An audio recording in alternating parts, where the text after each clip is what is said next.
Recording in progress. Okay, we'll call the meeting, work session to order, the Morrow County Commission. And our only item on the agenda tonight is discussion of initial project list for capital improvement plan consideration. And I'm assuming that's you, Matt. This is me. Take it away. All right, so as part of the adopted capital improvement plan advisory committee process, one of the things that we have is to bring a preliminary plan, a preliminary list of projects to the Board of Commissioners for consideration. As we talked about it over the last 2.5 months with the Capital Improvement Plan Advisory Committee, we compiled some projects, worked out with department heads, and took in consideration of mainly facility type projects and improvements that the county is in need of. Advisory committees then went to the department heads, talked about needs, and where applicable, we put some very tenable or very preliminary estimates on costs. As we look at this and go to the next period, this is the prescribed stop in with the BOC to make sure we're on track to get an approved kind of short list to then help develop and get better cost estimates and funding options. What's that? Oh yes, you're right. It's recording away and the camera's off. They didn't need to see me anyway. Yeah, but some was dressed up now, so. Yeah, you did. Matt, is there a way you could put so that we can see who all's on Zoom? Yeah. You could. I've done that in the past. Well, I changed the resolution, that's why everything's in kind of a weird spot. That's all right, if it's not, it's just curious. It is. There you go. Okay.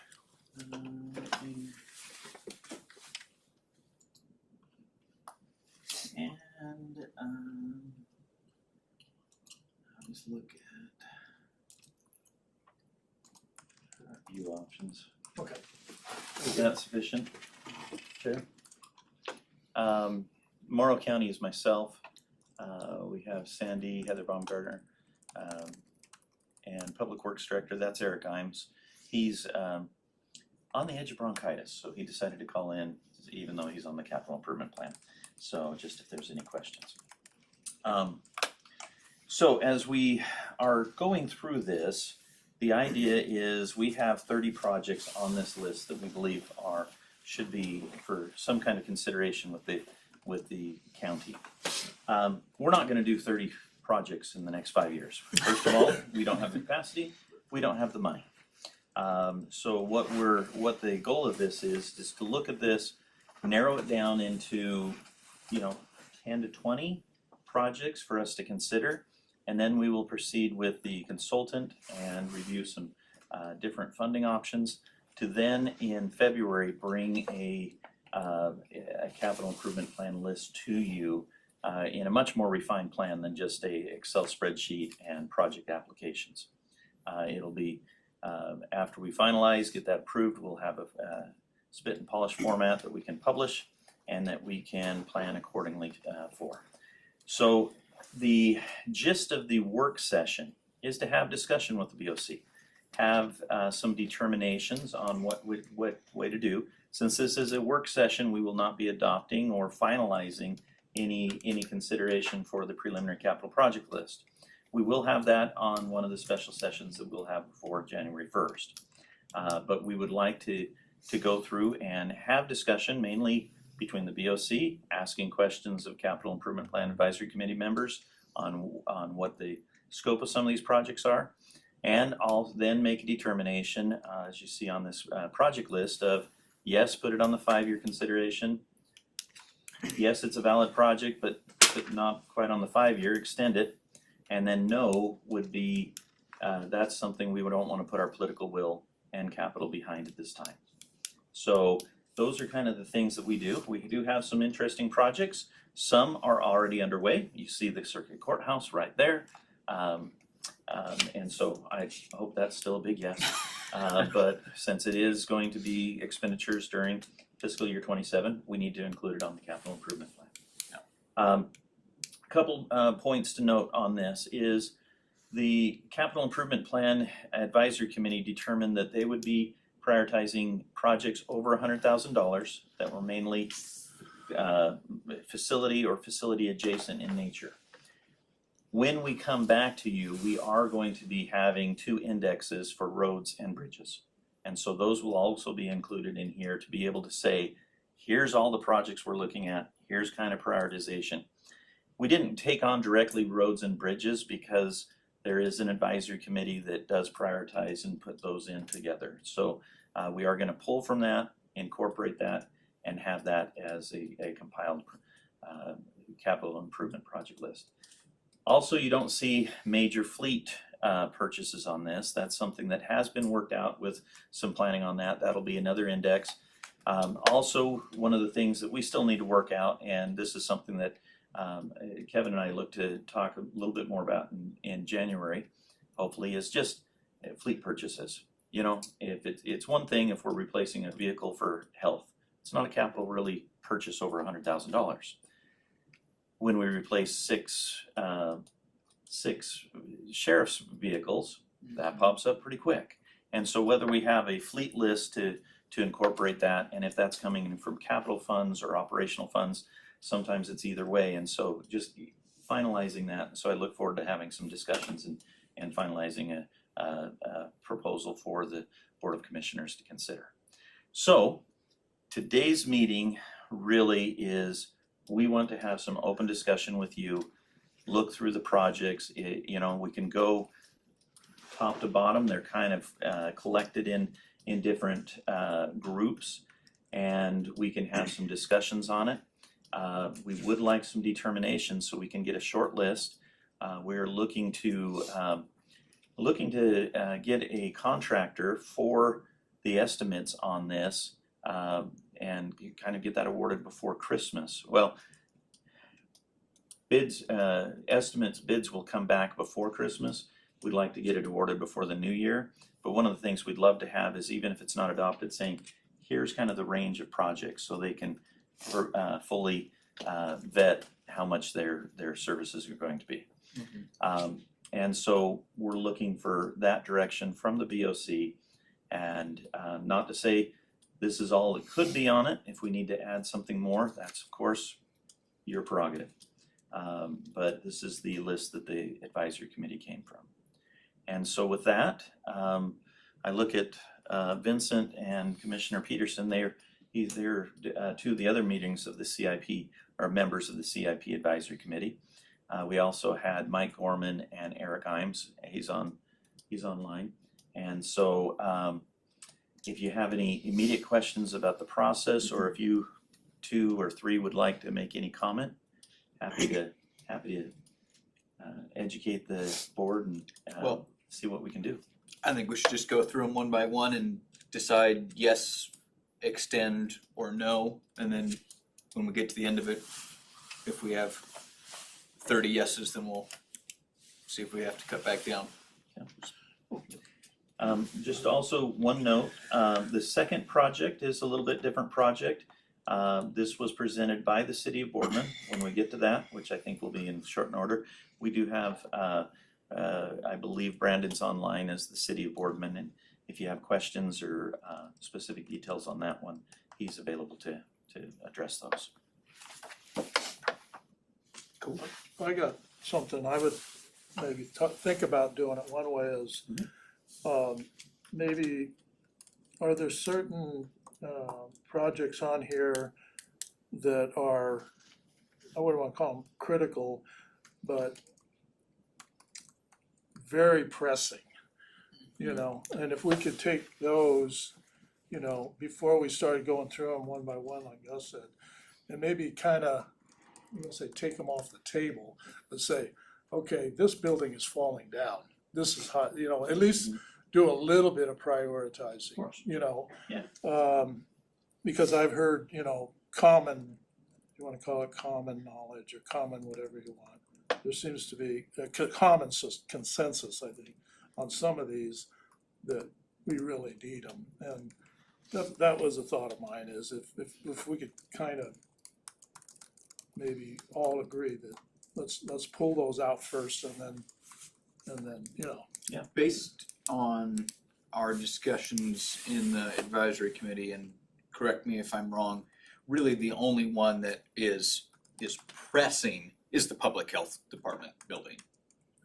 It's just not in adequate shape, and Okay, yeah. I agree. particularly for what it's supposed to I agree do. with that, so we can take that off, and also the courthouse. Yes, I think those What are ab- yeses. What about the sheriff, I've heard that building is pretty rough shape, would you consider that, did you guys consider that as a So, critical building? Or- so Mike and I talked to the sheriff and did a little interview with him, and he said that yes, they are in need of a new building, but they are able to make things work, and that from his perspective, we can continue to make things work for the foreseeable, relatively near-term future.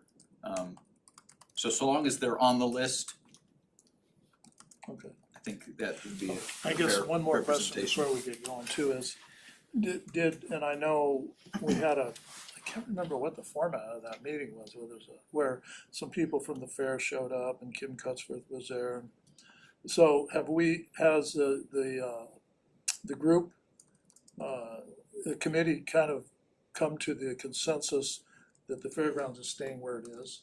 That appears to be what it is here. So, okay. Yeah, I think the consensus that we reached was, let's look at doing a potential flood mitigation plan and improving what we already own and what we already have.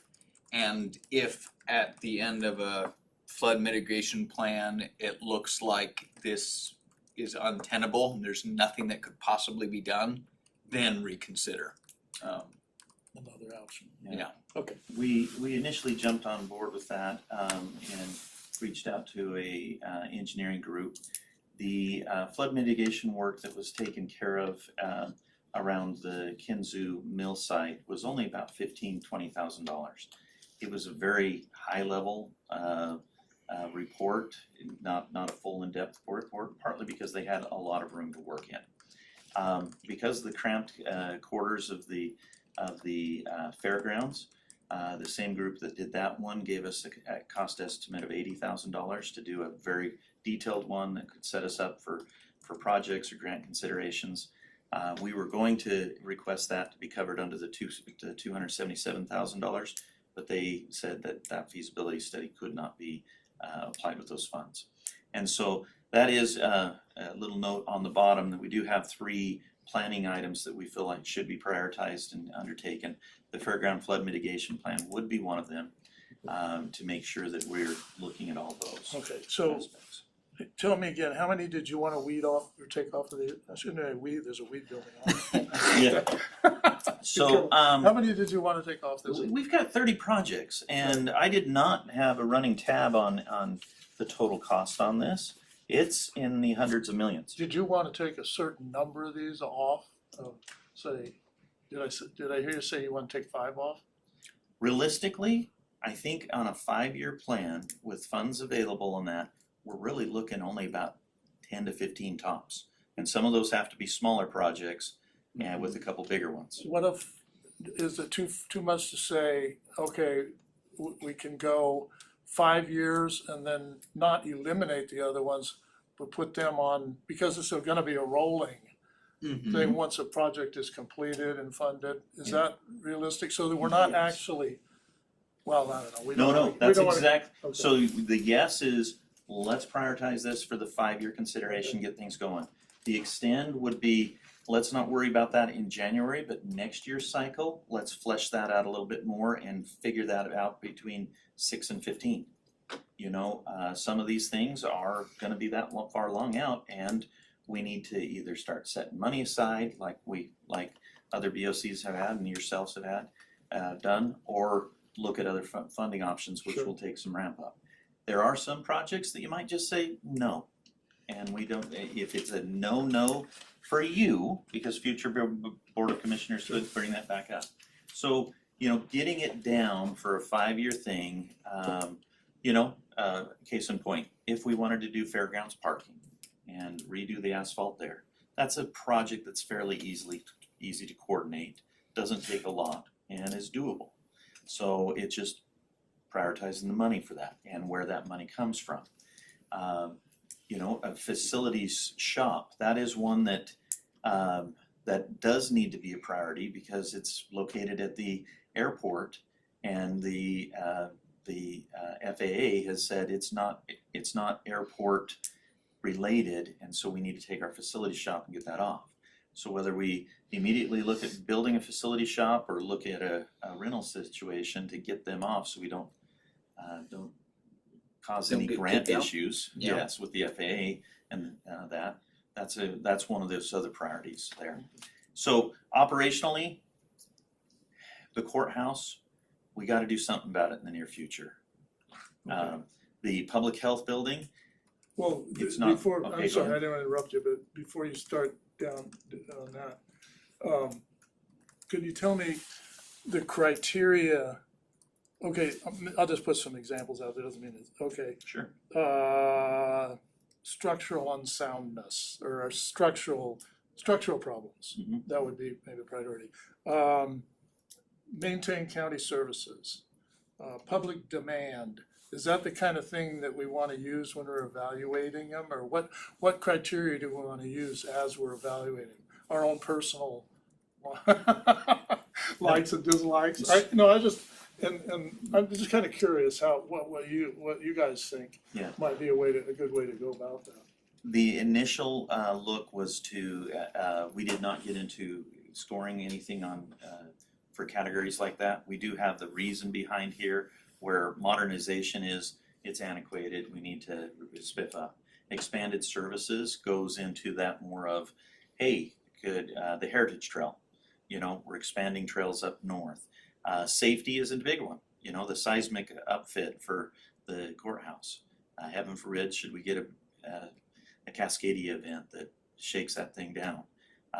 So we do have that component, but we did not componentize and score those at this time. First time through, we were behind the ball, and so we did go through and just talk with the departments and get that filling. And the reason I asked that is because I kind of want to coordinate my thinking with what you guys were thinking. Yeah. See, so I'm not use a different set of criteria. If you were using a criteria, these four things, that you. So Yeah. we didn't do very much ranking. We came up with the list, and we pared down a couple of things that we thought, okay, this doesn't qualify, or this isn't something that really, even in a dream scenario, is something that's gonna come up. And this list is pretty much this is just the list of ideas. Board, go ahead and prioritize it as you see fit. But some of them will include things like, when we get to the public health building, I wrote that one, and you'll be able to tell that I wrote it for one thing. And I talked about the need that the public health department building Right. is in, so. And I want to make sure that I know those thoughts that you had, because that was basically, I think you guys put the thought into it. You thought it took, which is what I think is a good idea. So I kind of wanted to make sure I understood that. If I'm ranking something and you rank something high because you knew some information or you talked to somebody, I want to make sure I know that so that I coordinate. Does that make sense? Yep. Okay. That's all. I'll shut up now. Okay, so the circuit courthouse, are we in the agreement that it should be in the yes, since we're already doing it? Yes. Okay, cool, all right. Next on the list, courthouse annex, city of Boardman. Brandon, should we have Brandon speak to that? I think that would be best.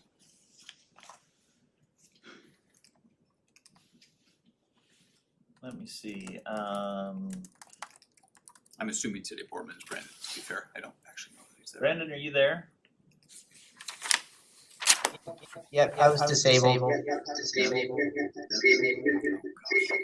That is a lot of echoes. It is a lot of echo. You're better now. Okay, any questions, clarifications?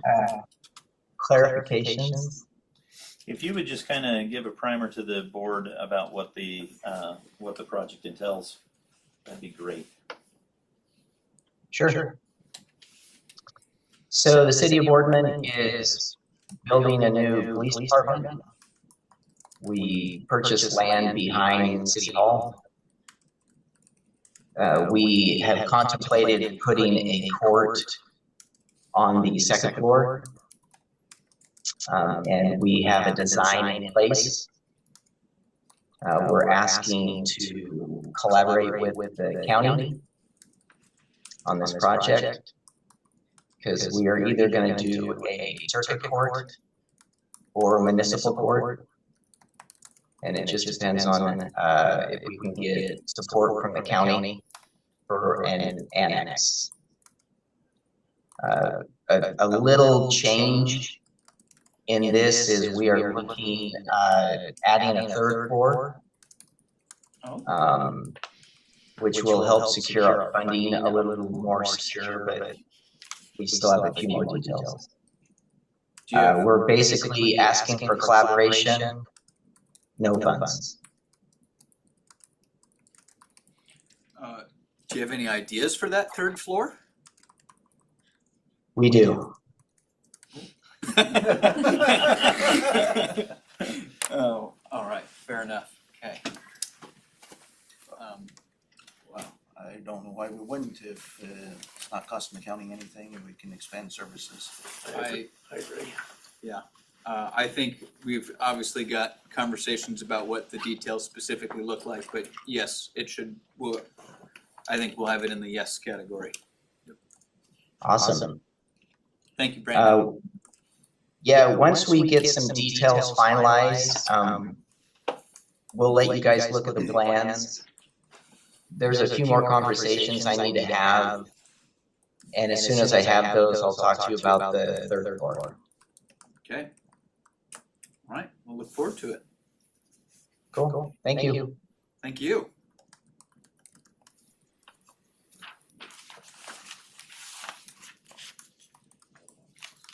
Okay. If I could step on this one with the fairs, these projects are contingent upon that fairgrounds flood mitigation plan.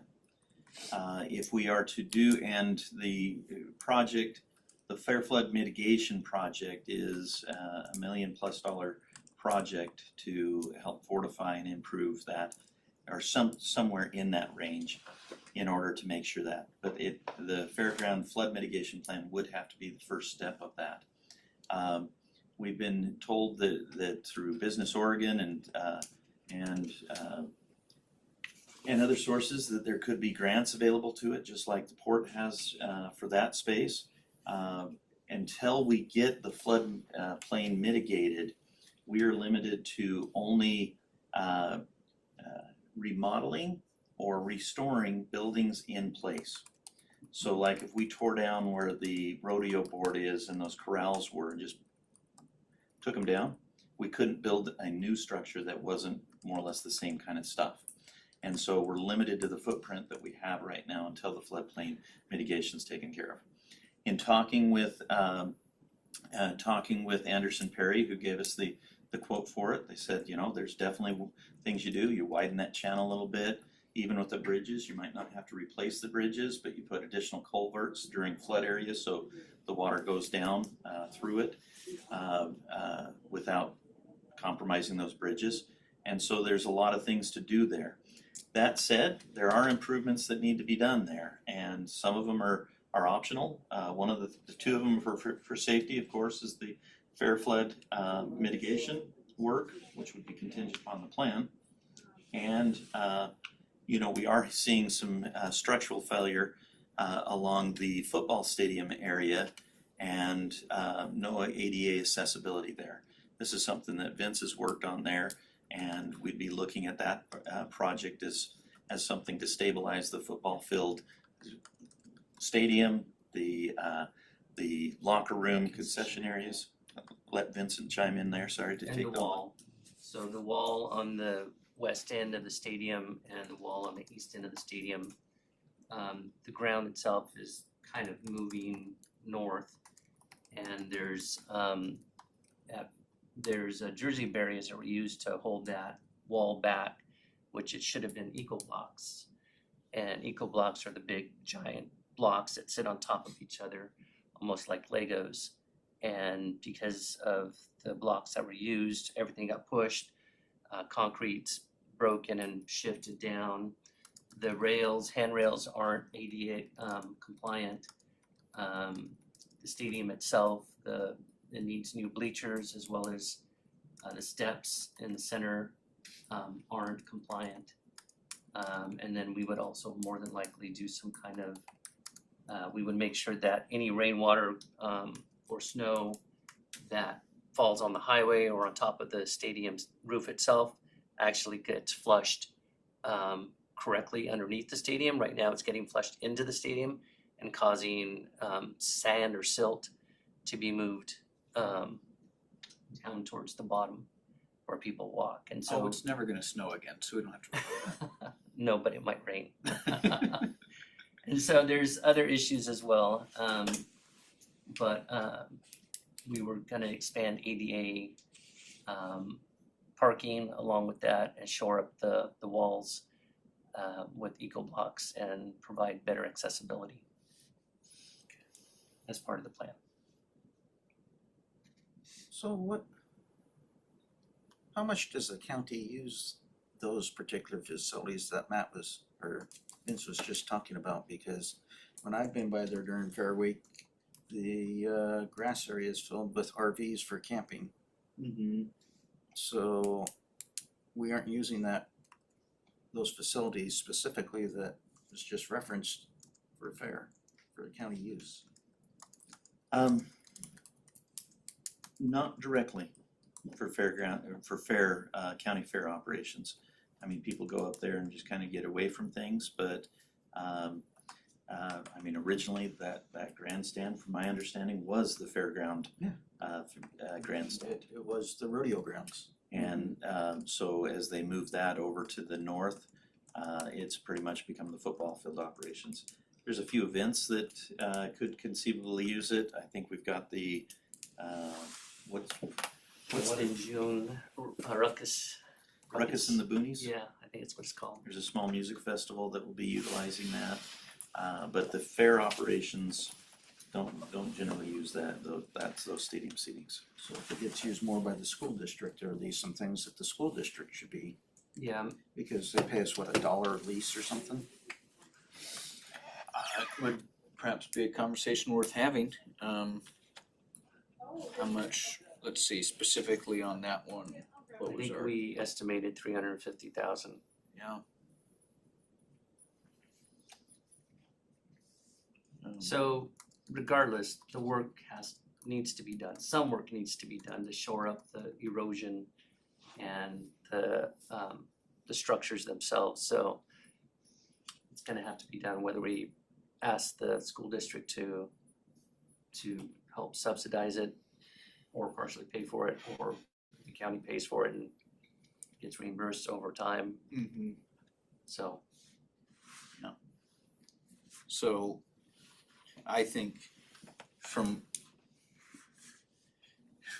we can't say yes to everything, so I think the fair ones, we should say yes to the safety ones, so that'd be the flood mitigation and the stadium stabilization, and then the others I would put in the extend category, and then if we've got money to go for it, hooray. Yeah, I can definitely get on board with the flood mitigation.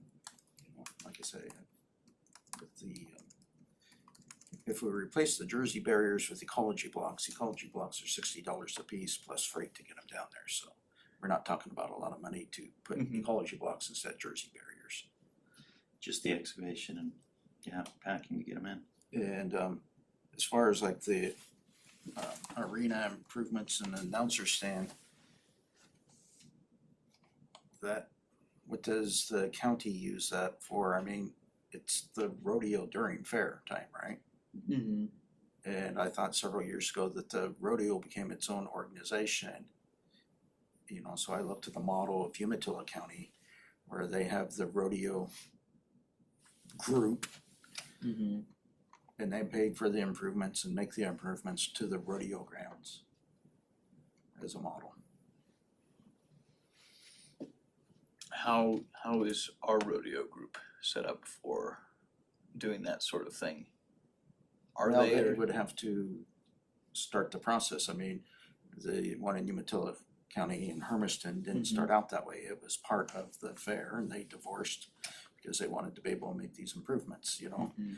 Again, if the rodeo grounds aren't being used for the county's benefit, I imagine that the receipts from the rodeo go to the rodeo group, not to the county. Mm-hmm. So the group receiving the benefits should be paying for the upgrades and the sustainability of their facility to hold their event. I think that's a reasonable expectation. Okay, so is that an extend or no on that one? I guess for me, it'd be a no. I would still put it on extend in the scenario. If we get a grant for it, I don't see any harm in if we get free money to do it. Sure. Okay. If we apply for that grant, you know, how do we show that it's for the county benefit? Mm-hmm. But, you know, I'd rather see if we went out and got the grant money for that. Let's use that grant money for a different project in the fairgrounds that actually benefits the county. Yeah. Because there's only so many grants out there. And I don't know, maybe there are grants out there that are specific to a rodeo ground, Mm-hmm. then where it's that narrow. Then yes, but if it's the general improvements to the fairground facility and we're just throwing the rodeo ground into it, I'd rather see those monies spent on the county's facilities, the facilities that the county uses and benefits from. Okay. Good. Okay. Dance Hall Arcade Project. This is the one that was slated for the $1 million initially. We do have the 223 because additional funds were set up in this year's budget. This is one that we could continue currently and base it on existing flood considerations. You know, your outlets are 5 feet up on the wall or whatnot. And so this is one, if we, I mean, it is currently in this year budget to start expenditures on it. With all the consideration, I did want to include this on this list to see if that's still the desire. The Fair Board does want to see that building improved. So just wanted to open that up for discussion as well here. I mean, we have money towards that end, so I think should be a yes. But maybe that yes is contingent on if we could get that fair flood mitigation first and not have to do some of the flood zone requirements in upgrading that building. It would be really nice. Although I have to say, I was in a building that was designed for older folks and all of the outlets were like 3.5 feet or 4 feet and they were really easy. No bending over, just right there. That might be something to consider anyway. It shows you how smart older folks are. I was like, why don't we design everything this way? My back. I don't know how many times I've strained myself trying to get behind my We nightstand. don't do that. Yeah. We don't do it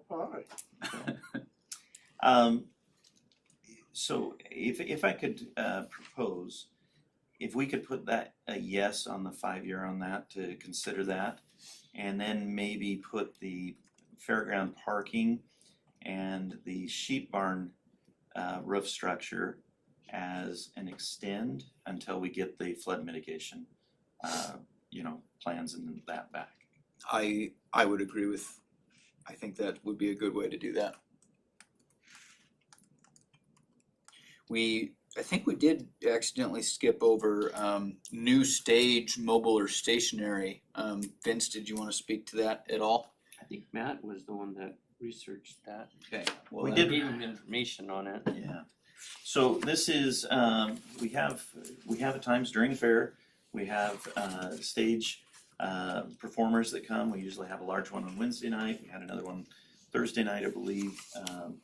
And it brings in a pretty good group. We do rent those stages right now. One of the ideas is with the mobile stage, it's gonna be over the $100,000 mark easily, depending on how much we want to do this. This is a trailer that you can tow with a 450, 550 vehicle. You take it in, it folds down, it gives you hard stage performance, has AV boxes in there. Walk up. There's one of the things that would be contingent on the write-up that I did with this. Yes, that's a big thing to buy for the fair, but then if we bought it and got the different communities that do events to help contribute into the cost of that as well, then we could say, hey, the county will house it, but you all can schedule it out and we make it available to community events, whether that's the Watermelon Festival or 4th of July up at Boardman. They're using the old pavilions and that, but having a nice AV, speaker setup system could be useful. I know that might be a little bit, I know our favorite Dell is down there, has his own trailer there, but it's kind of smaller. This would be more of a performance stage that could be used in those kind of operations. So that was one of the ideas that we thought with the mobile stage development there for the fairgrounds. Could this be brought up to the OHV park hypothetically? So yes, part of the idea was because we wanted to expand services and events at the OHV park, and part of it was to get something that could be taken up to the OHV park and easily placed there for entertainment, and that was part of the reasoning as well. So not just to allow other cities within the county to use it, but ourselves as well. I mean, I think it's a great idea. So just That'd be to awesome. expand on the trailer itself, most of the smaller ones are a gooseneck style trailer. You tow them in place. There's a portion of it through hydraulics, folds up. It's got a roof over it. There's light bars on it. You can get extensions to the front part of it. So it's basically like a flatbed trailer. Mhm. And there's extensions to it, so you can extend the footprint of the stage itself for entertainment. And you can also get like a small, I think they're called a catwalk through the center, depending on what you want. You can get some of them that have sound systems already associated with them. Some you don't need to, because if you hire a contractor, they'll bring out their own sound. You tell them what you have, and they'll adjust to what you have. So. I saw a hand raised by Tori. I'm not sure if Yeah, she had a comment or. if she did have one, I assume it would be valuable for this particular. Hello. Yes. So I currently have a stage that we use that I purchased for about 50,000. It's covered. It has steps that go up into it, and it has power outlet all the way around. That is actually covered. And we use it for the 4th of July and music in the park, and can be pulled by a full-size pickup. Who owns The- that, Tori? This the- chamber? Yep. Okay. Yeah. And it is available if you guys are interested. It only gets used. I was just wondering how you happen to have yours set up, that's all, wasn't. Yep. use it, yeah. I just wanted to let you guys know that there's something a little different than what you guys are looking at, in a little more affordable range. Maybe it'd be good for us to see what she has and meet things that you two had been envisioning. So, Do you want us to do homework, or do we have an answer on Are you saying purchase a similar one? I'm saying let's look and see what the Boardman Chamber has, and if it meets our needs, then there's no need to purchase. You know, if we were feeling generous, let's rent it from them, or Okay, that's what I wanted to understand what you were saying. or there. you know, So maybe they'd feel generous Yeah. and let us use it during fair. Yeah, no, I understand. let's put it in extend with the possibility that it goes to no if we have an option that may already fulfill that need. Is that? You know, and again, I don't have the vision of what they're expecting, but maybe it'd be something we try for a year or two. Well, I'm seeing a lot of lights in the vision, so that's important. You know, we borrow theirs for a year or two, and if we find that we need something bigger and Bigger. better, then. Okay. But you'd have the experience of using it to have a better idea of what it is you actually need to. Okay. So just to double check on fair items, fair stadium stabilization and ADA access,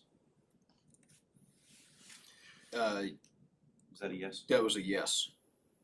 Yeah. Yeah, that was a safety one, and we were Okay, we want maybe the school district to be a participant in that. Since they're the primary beneficiary of Beneficiary. those illnesses. okay. And again, they collect revenue off of charging admission to go watch the football games, so. Maybe we should get some of it. Well, it's a revenue source for them to pay for the upgrades. Oh, okay, yeah, I see what you're saying. Okay. You know, the other schools that have their own facilities, they have to maintain them, and they imagine They that pay they that out of state their- proceeds to maintain their own facilities.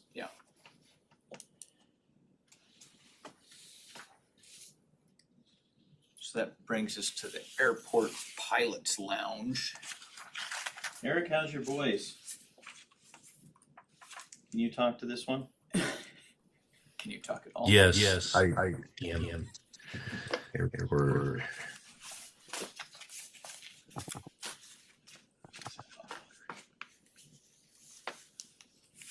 Okay.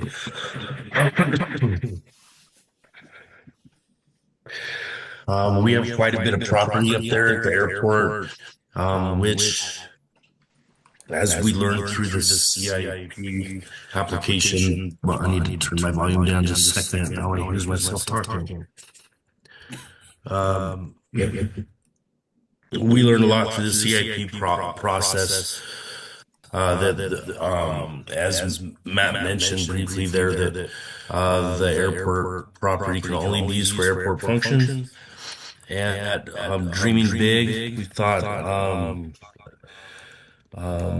applying for a new pilot's lounge, an operations building would be something that would be beneficial short term or the long term. The one we have now is pretty small. We just looking at the possibility of having a structure with some overnight facilities that maybe look something like what we have at the Gillen Bisbee building upstairs. And just feeling that what we have now is pretty small, pretty old. Just a preliminary cost estimate, we came up with approximately $5 million.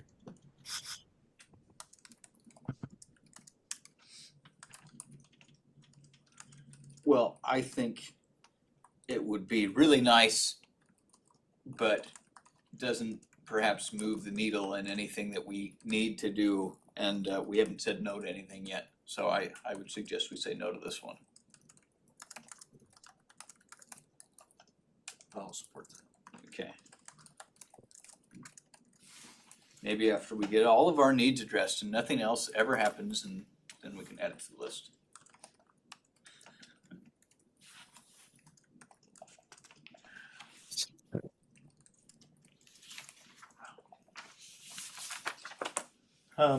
Facility shop, this is the one that's currently at the airport. It takes up one of the little Quonset hut hangars there. Eric or Vince, kind of a airport slash facilities thing. So how does that work? You know, since you mentioned that it's like the Quonset hut thing. My understanding is that some of the hangar space that we have at the airport, for lack of a better term, is being rented as mini storage facility by people. It's not actually housing aircraft. Eric, do you know anything about that? Maybe I'm misinformed. Can you repeat the question, Jeff? Sorry. So the hangar space that we have rented out, is some of it being rented basically as mini storage facility and it's not really being used for an aircraft use? Our hangar contracts state that it has to be for aircraft only. I have been in a few of those units and seen other things besides aircraft in there. Aircraft and other things. But the contract states it's for aircraft only. Okay.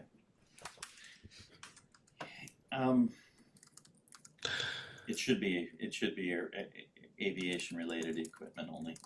I gotta say, back in my previous jobs, that was one of my jobs, was to go and do regular inspections of the hangars, and you know, we'd have to notify and give notice when they're storing a vehicle in there or something like that that was just being storage. So Their outdoor patio furniture during the winter. yeah, and you know, there is the aviation man cave where you have a couch or something like that. When you're working on your thing, you just sit there. You know, some of the, you know, people who own planes are a little bit different people, and I love them. But if it's, you know, an old '66 Buick that's got an inch of dust on it, that's not aviation related. But in terms of the discussion for facilities department is, No, but it just, the discussion brought that question to mind. yeah, okay. So I took us off down a rabbit trail. Yes. So for, This project request is in regards to facilities being housed at the airport is an issue with the FAA. So whether we build a new facility shop or find another home for that stuff, I was up there with Tony, and I mean, it houses a lot of their power tools right now, which they do projects with. I mean, they've got a lathe, big old table saw, a lot of storage up there. None of it's aviation related. And so finding a place, kind of like we did with the weeds, to be able to put that down and have them off airport property. FAA's pretty much let us know that's not acceptable. They haven't come out and said no, but I don't know how big they would go on it. But when I was with Salt Lake City Airport, they made them sell a golf course that was on FAA land that was not aviation related and was not paying a market rent. So so the FAA can get very stringent and just say snap to. Well, we don't want to jeopardize any funding projects if they're there. So yes. yeah, so Eric, or anyone else who might save Eric's voice, do you recall, did we have a potential location for a new facility shop because we gotta move? I think at some point we have to move, so where are we looking at?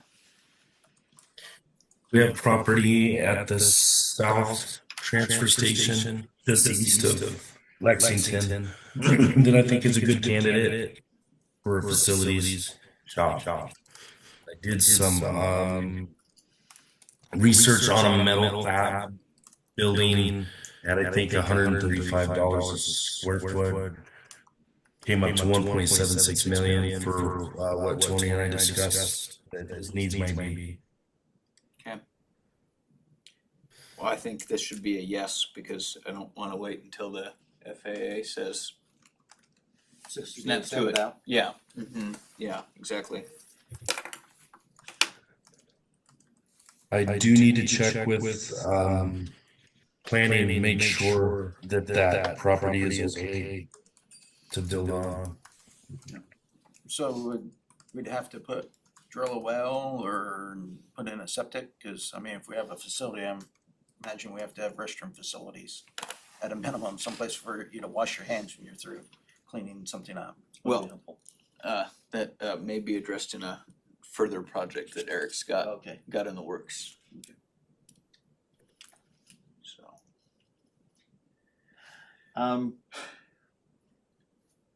I'd like to talk about the next three kind of as a group. yeah, I think that makes sense as a group.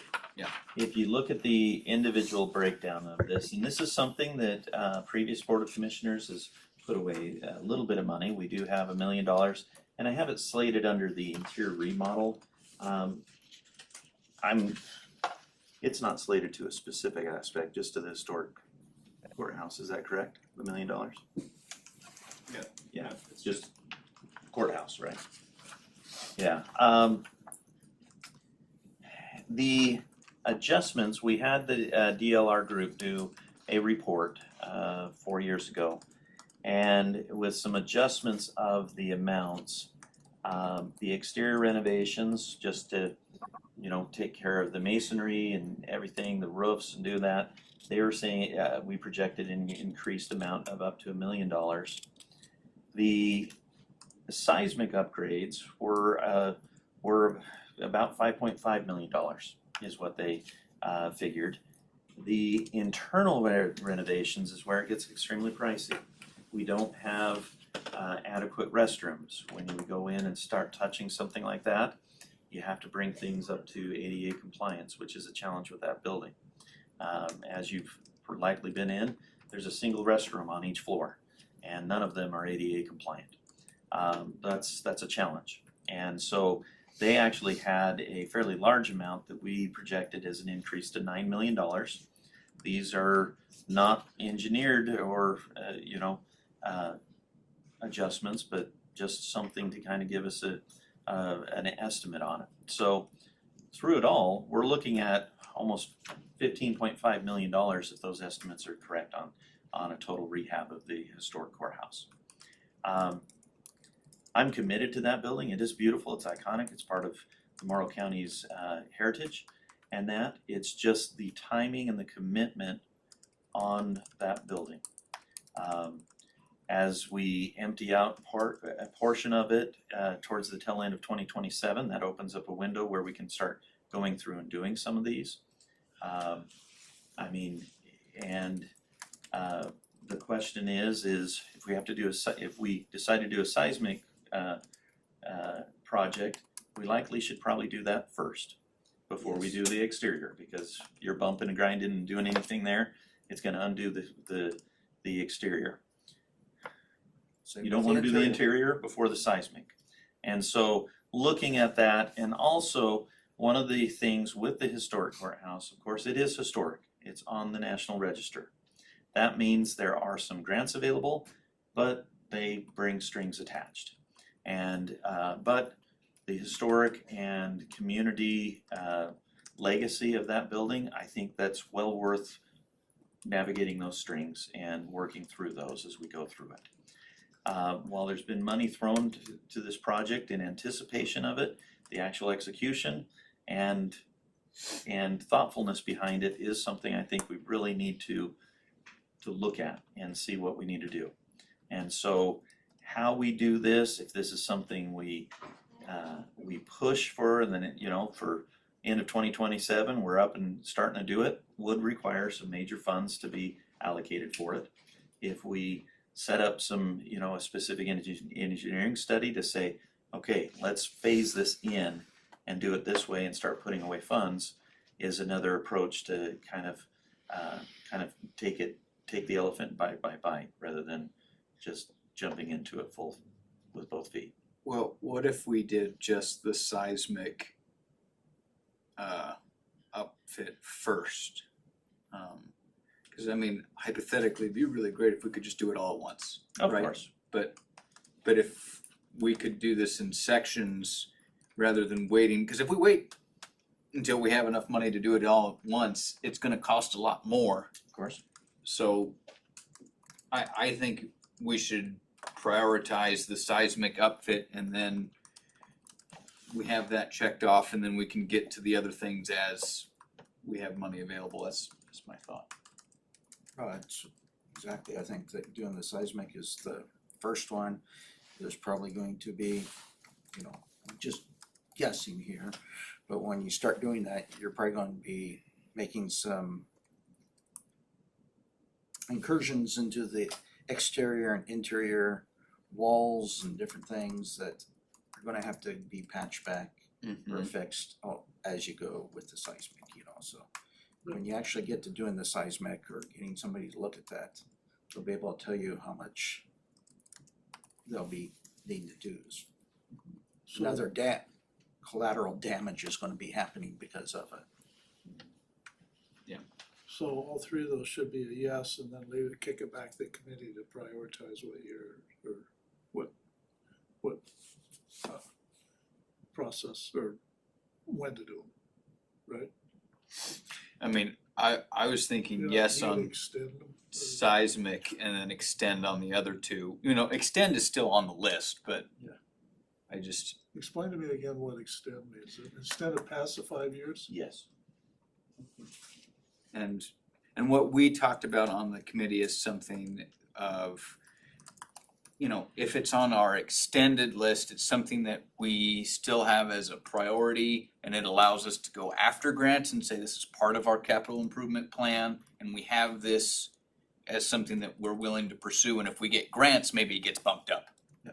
You know, so Okay, I agree with that. that's, I wouldn't say anything that's on the extended therefore won't happen within 5 years. It just means we don't expect that to happen unless there's a large grant that accelerates the timeline.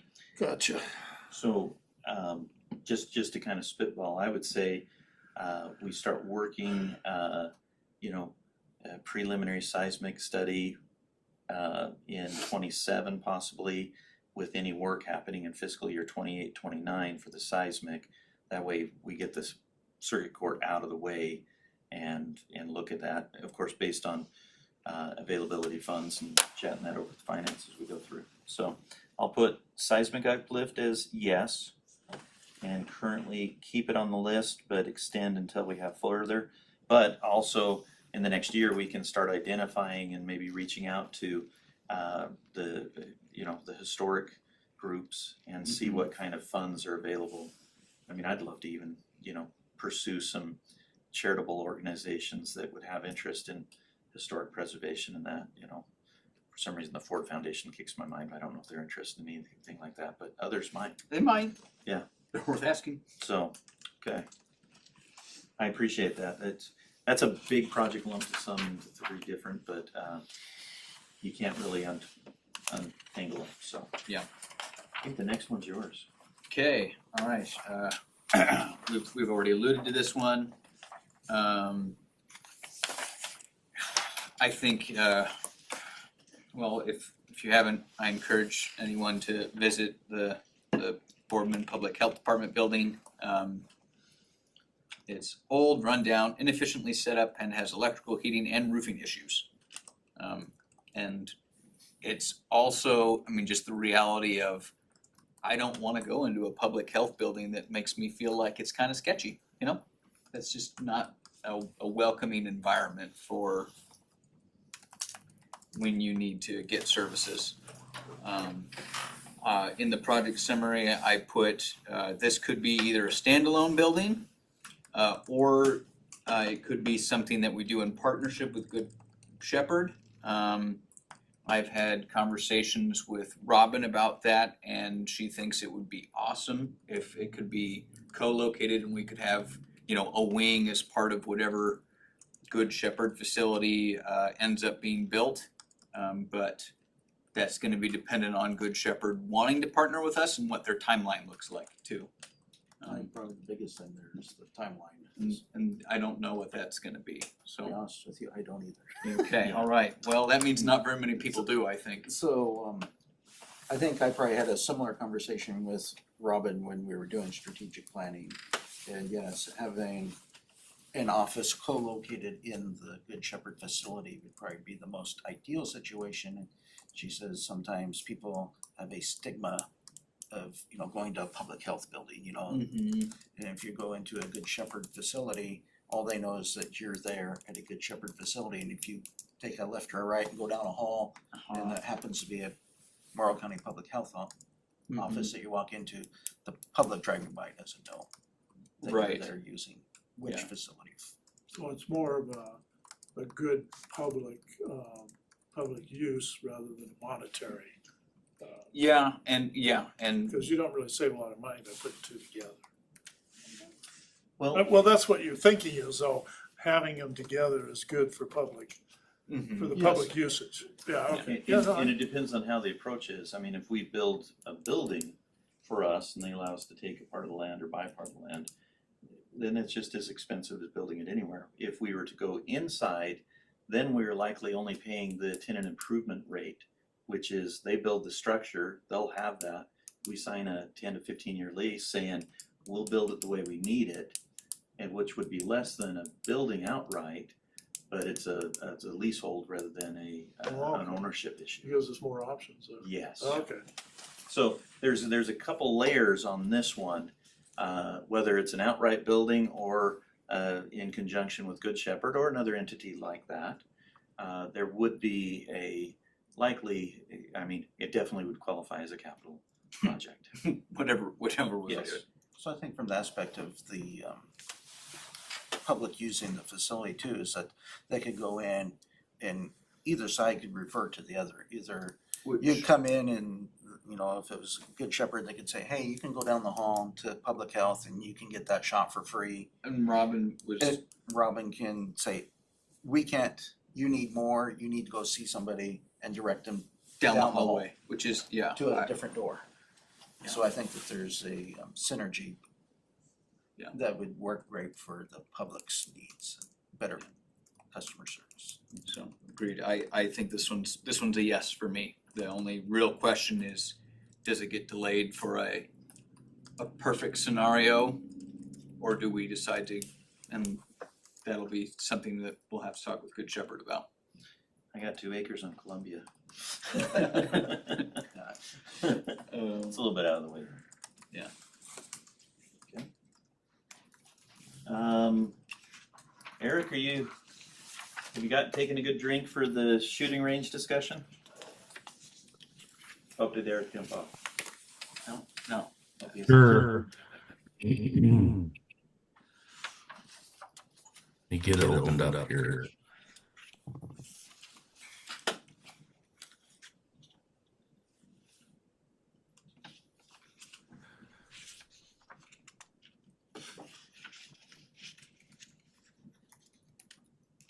Been talking with the sheriff's office for a couple of years actually about possibility of a shooting range in the county somewhere.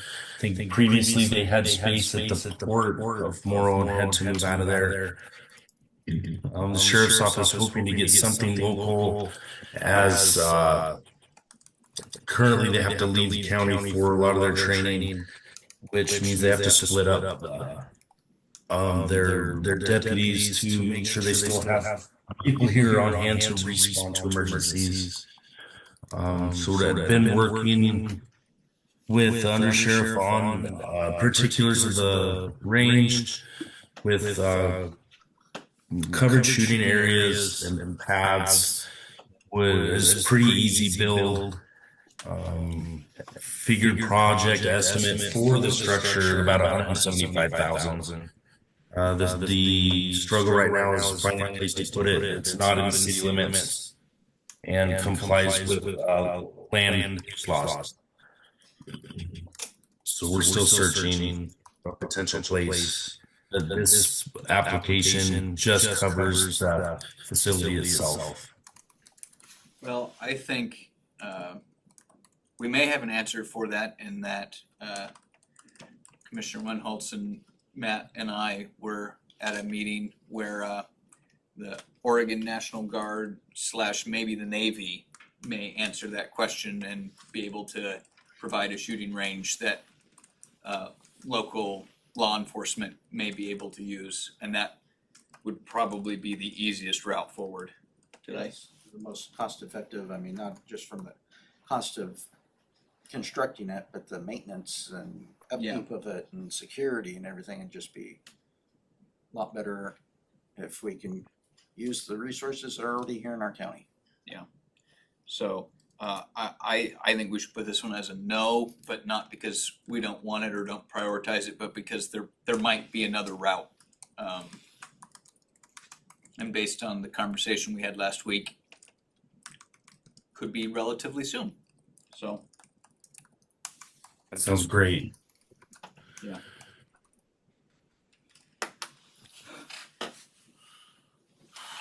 got a couple for you, Commissioner Peterson, since all you right. lead on these. Yeah, so the next few, I already said earlier, the sheriff's office, the sheriff was really, I think, gracious, which by the way, everybody I talked to, I thought all of our department heads and anybody else that I talked to were very, very humble and very conscientious of other people's needs and verbalize that of we don't want whatever we do to get in the way of somebody else's potential needs. So I just wanted to shout that out, and I really appreciate that, even though sometimes I ask them up front directly to give me exactly what they wanted. But anyways, to that point, they're able to make it work. That building was not meant to be a sheriff's office. It wasn't meant to be one whenever that transition initially occurred, and it is certainly not equipped to be a modern sheriff's office.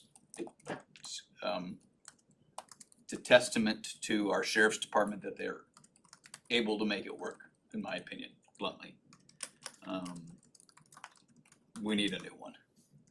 And that building, I don't think is worth trying to retrofit and upgrade to make it that. So this cost estimate is very much just a guess, based on square footage and, dollars per square foot, but that was the best that Matt and I could come up with. Generally, what we looked at for the estimate and the size wise was taking their existing one, increasing it a little bit for an adequate evidence locker, a little bit more. They've got good space, but it's odd. Like the sheriff's office is Just huge. not laid out well. The deputy or the undersheriff's office is huge. It's like resize those down, get good conference rooms, that kind of things. But the structural issues are bad. We tried to put a new roof on, still leaks. HVACs tried to be modified, still leak, or still doesn't work. And the other thing is most sheriff's offices that I see have at least a large conference room, training room, where they can bring all their people in and meet at once. They have nothing that they can do with that. And that also acts as a secondary emergency, coordination room, and we don't have that. And so making sure we have that, the evidence locker, and an adequately designed building for that is where it's at. The sheriff is open to, exploring other locations that might be best fit. An immediate one would just be on that grass field right there by the current one, and then demo the old building. But he's very open as long as it's still responsive to possibly moving it to Lexington or something like that, being a little more centralized to the county. But this would just be not a determination of location or anything. That would be a later decision when the project's finalized in that, not even in February, later down the road, if this were to be set up in the next 5 years. This would definitely be a general fund project. I don't think there's much grant funding for sheriff's offices. And so this would be something that we would have to be looking at general funds or from the discretionary funds that we get from CREZ and SIP and other items. So operationally, this is one of the ones that we did label operational along with public health because of the constraints and the outdated and facility challenges that we have for those. It always went to the top of my list. Yeah. And even if we put it on yes, as we go over this next month and working with the consultants and looking at the skinny with money projections with Mike and Kevin, this is where we might come back in February saying we can only do these. and we have to bump this back to 6 to 10 or whatnot as We're, we we're talk not about gonna, the realistic. we're not gonna be able to do everything we've said yes to, and we're not all the way done, so. No. It's just, So at least this gives us a shorter list to work with. so I would say, let's say yes, cause it's important and it's a need, and then, yeah. All right, next one, Sheriff's Office, North Satellite Building. The reason for this is just, we've got a growing county, we have growing need. It would be really awesome if we could have, a dedicated space, for another satellite building, and if we did that, we could then free up the other part of this building for potentially other county services. So I think it would carry multiple operational benefits potentially. But this is one of those expanded services would be really nice categories, not a operational need. So I would say at best this should be an extend, cause I just don't see, given the list, how we could possibly, we're already at a lot. So I have a question, what about leasing a facility? So that would be No. interesting, but it wouldn't be a capital improvement. True. So maybe that's something, do you have something in mind? I know that sometimes contractors will build space or Mhm. facilities, buildings for you, if you guarantee that you have a certain year's worth of Lease. Okay. To me, what goes into the thinking on this is pretty heavy is how's it gonna be used? Mm-hmm. So yeah, I mean, they could build it to your, use satellite off, you know. What are you gonna use it for, you know? Good. Specifically, you know. so yeah. No, I mean, the contractor would build it to suit. Well, I To know, your but we'd needs. have to know what it was we wanted. Yes. Not, you know, we sit down with the sheriff and say, what do you want this building to do?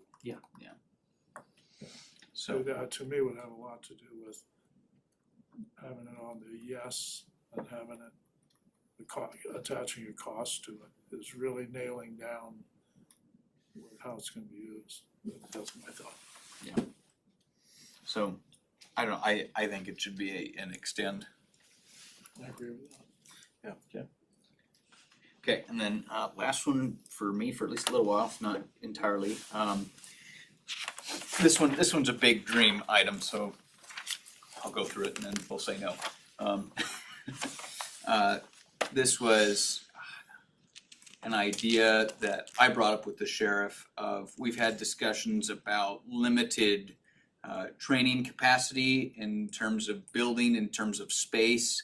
And I think it would be incredibly valuable for the county and for multiple emergency services if we could build some kind of training center that was specifically dedicated to providing that space for fire, police, and sheriff's departments. And if we could be a regional location, and we could bring people in, that would be, I think it would be an amazing asset to the county, but we are again talking about an expanded service, a really potentially cool idea, but not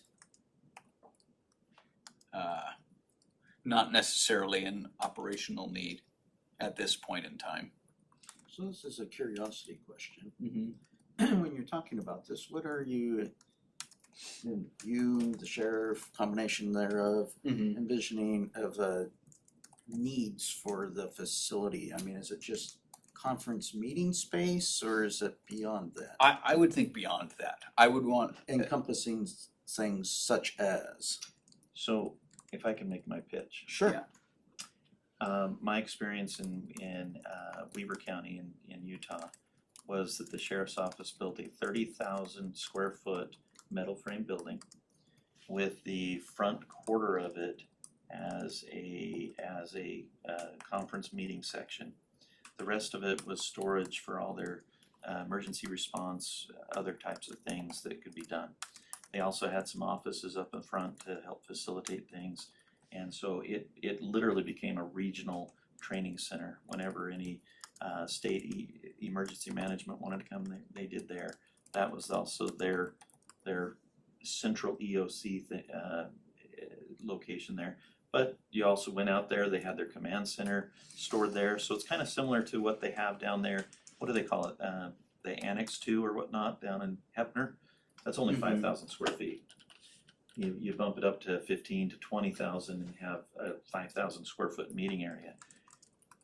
On another side, this would be a even bigger, hairy, audacious goal.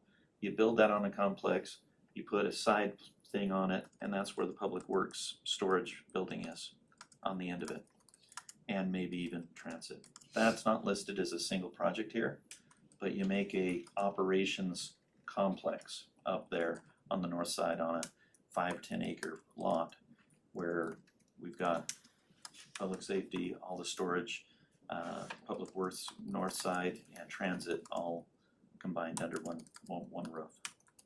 So that's the bigger, hairy, audacious goal. But this operations center, I don't know if we have that much stuff and if we'd want to pull it all the way up to the north side on there.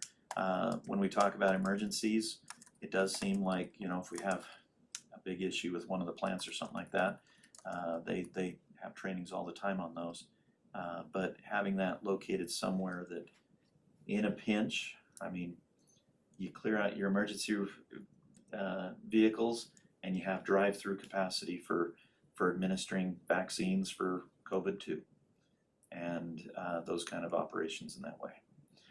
It is a big, hairy, audacious goal. Could be extremely valuable. It would be an investment, not as much as a solid building, because it could be a metal building with a couple, you know, heaters in there to keep it over 50 over 50 degrees or something like that, and then you have a nice office corner there that can do for training and such, and EOC operations. Yeah, so I don't think it would make sense as a standalone thing. I think it would need to be in conjunction with some other function. So, but I think we should say no for now. I agree. Okay. Commissioners, I'd like to take the next one. I'd like to group the weeds building and have Eric discuss it in conjunction with the Public Works admin building. He has some tie-in between the two, and so Eric, if you take another big drink of some warm apple cider and or whatever wets the whistle. You bet. Thank you. And be So sure to be sure to discuss your prioritization concern. okay, thank you. Our Public Works admin building in Lexington is a triple wide that was donated to us, I believe, in the early 80s and moved down there for office space. It's pretty much lived its useful life. There has been an addition to that in 2018 that consists of a couple office spaces and a conference room, which we could utilize in a future build. It is usable. The building's not falling apart. It's something that we should look at in the future. Maybe not immediately, but I think it should stay as a project. There has been money put aside for that. Also, as part of that project, we'd like to have a weed facility wing of the building. I think that is more important at the moment. We do have rented space. It's nice. It's up in Hefner. It does allow us to park equipment in the evening without having to winterize it every day. But it is not big enough. We're already storing materials and equipment at the old mill site there in Hefner. That's probably more of a need than the admin building at this point, but we're looking at it as maybe a phase project. Don't have it right in front of me. I think combined, looking at about a $5 million build.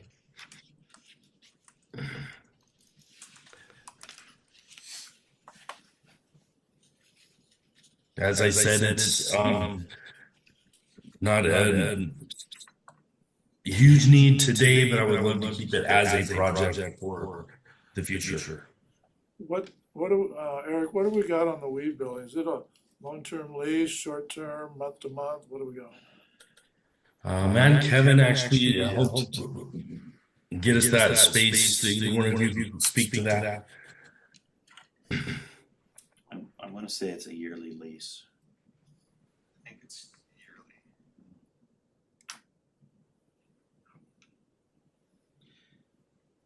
That was a step in the right direction.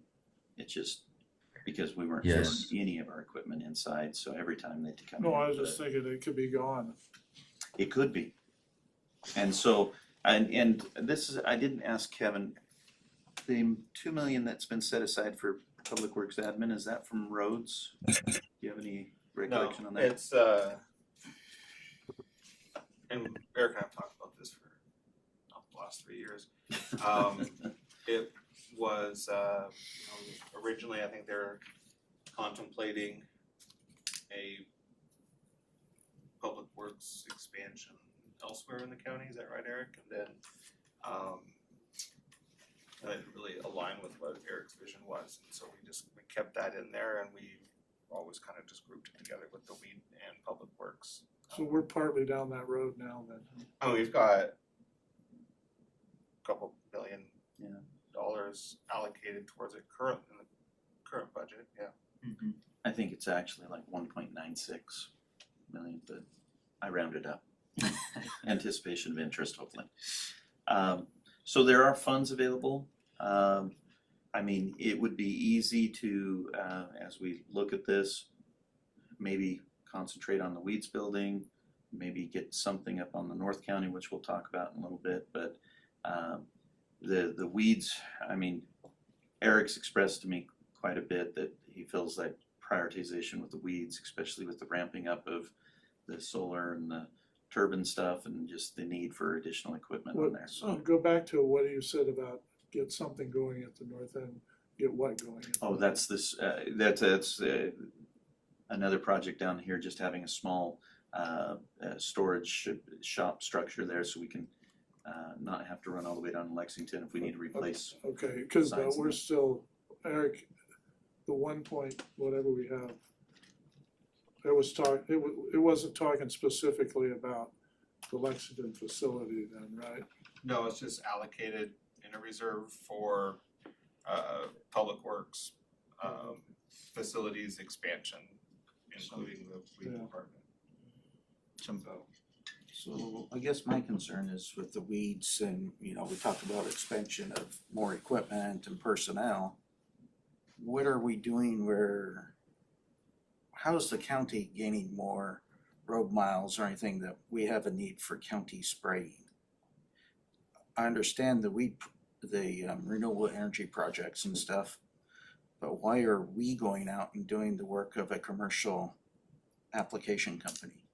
I hear concerns of Morrow County grain growers, concerns about farm ground going out and loss of revenue. Maybe this is an opportunity for somebody such as Morrow County grain growers to take on an application line of business and they go out there and provide those services. I see Corey's role on these renewable energy projects is more as going out there, you're not following your weed mitigation plan, you need to make this happen. Not the county to go out there and spray the weeds, but you need to make this happen or we're gonna start fining you. Because again, the county's not in the business to compete with private enterprise. And there are lots of private enterprise land application companies in this region.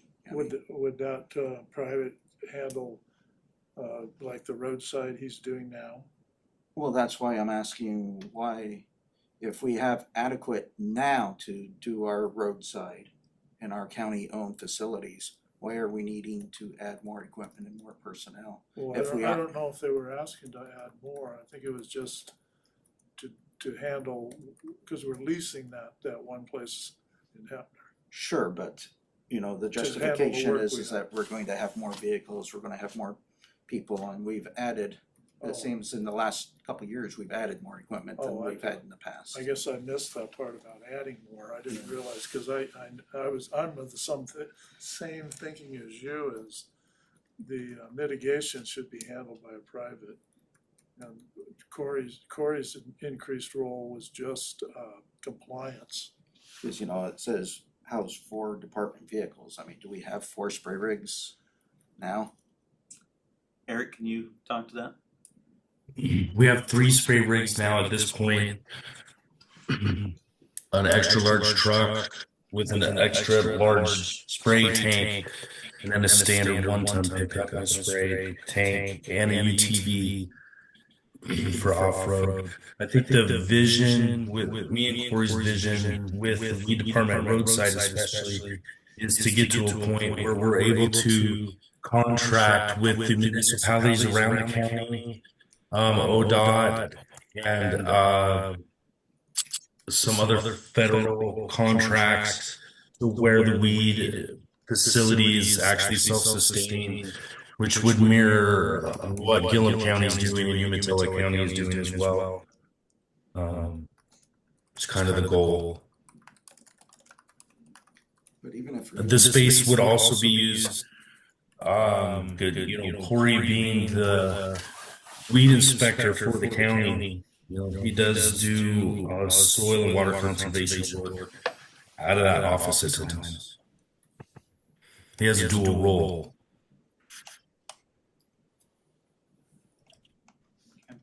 Well,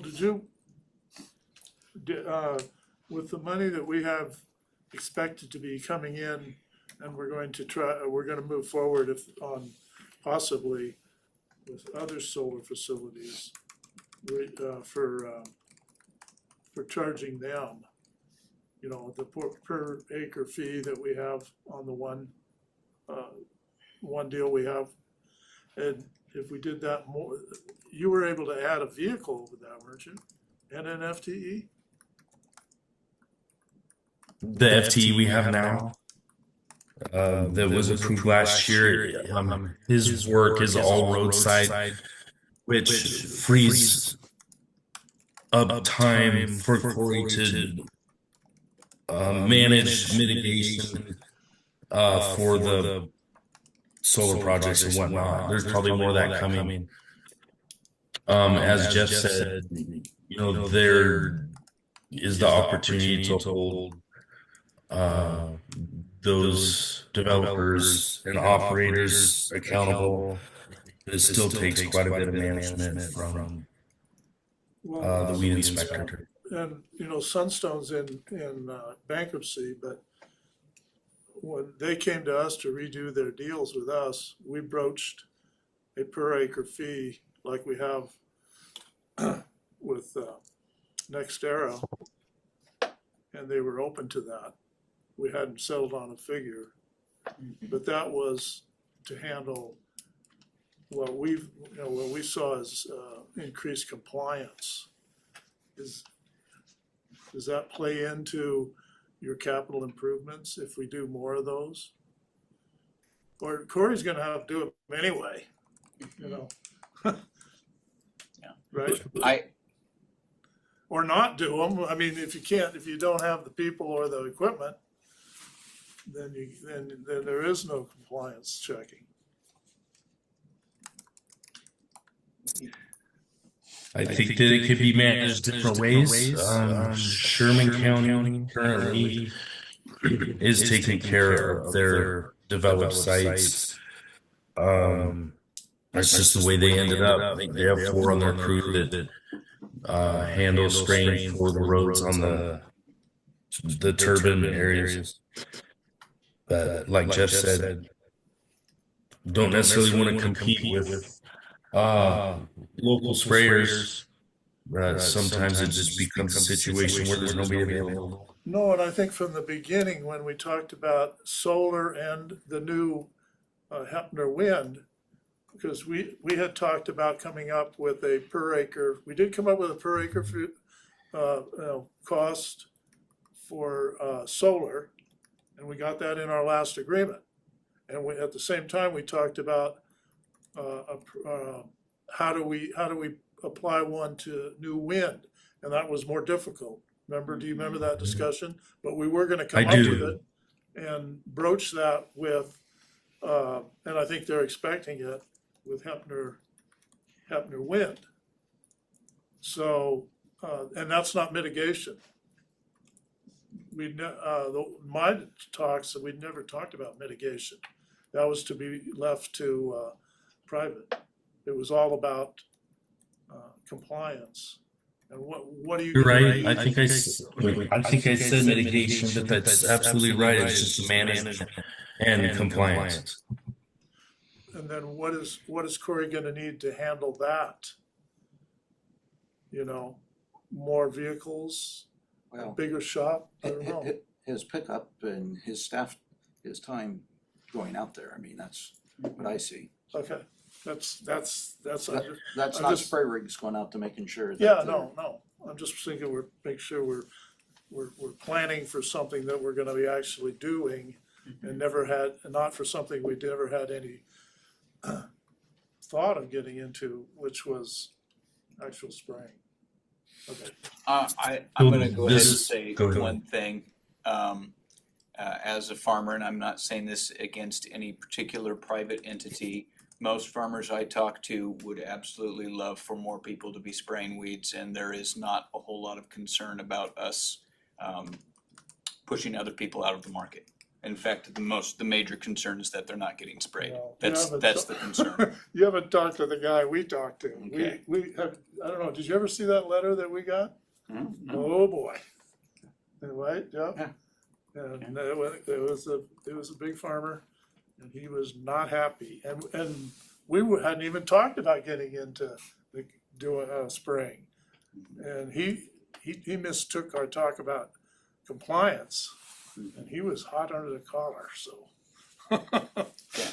So, I don't know. That's fine. Maybe that's something you can work out. Maybe. We'll I can refer- look forward to that letter. We'll Okay. refer him to you. Okay.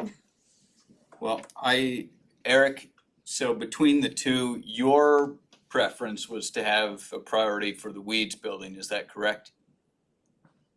Yes, I believe that that's more of a priority, is to get the weed facility built before the admin section of the building. And just to let you know, Kevin did look up the lease. We're through 2027. It was a 3-year lease. And so we've Okay. got 2 more years on it, or a little less than 2 more years on it. So it's not going to disappear overnight.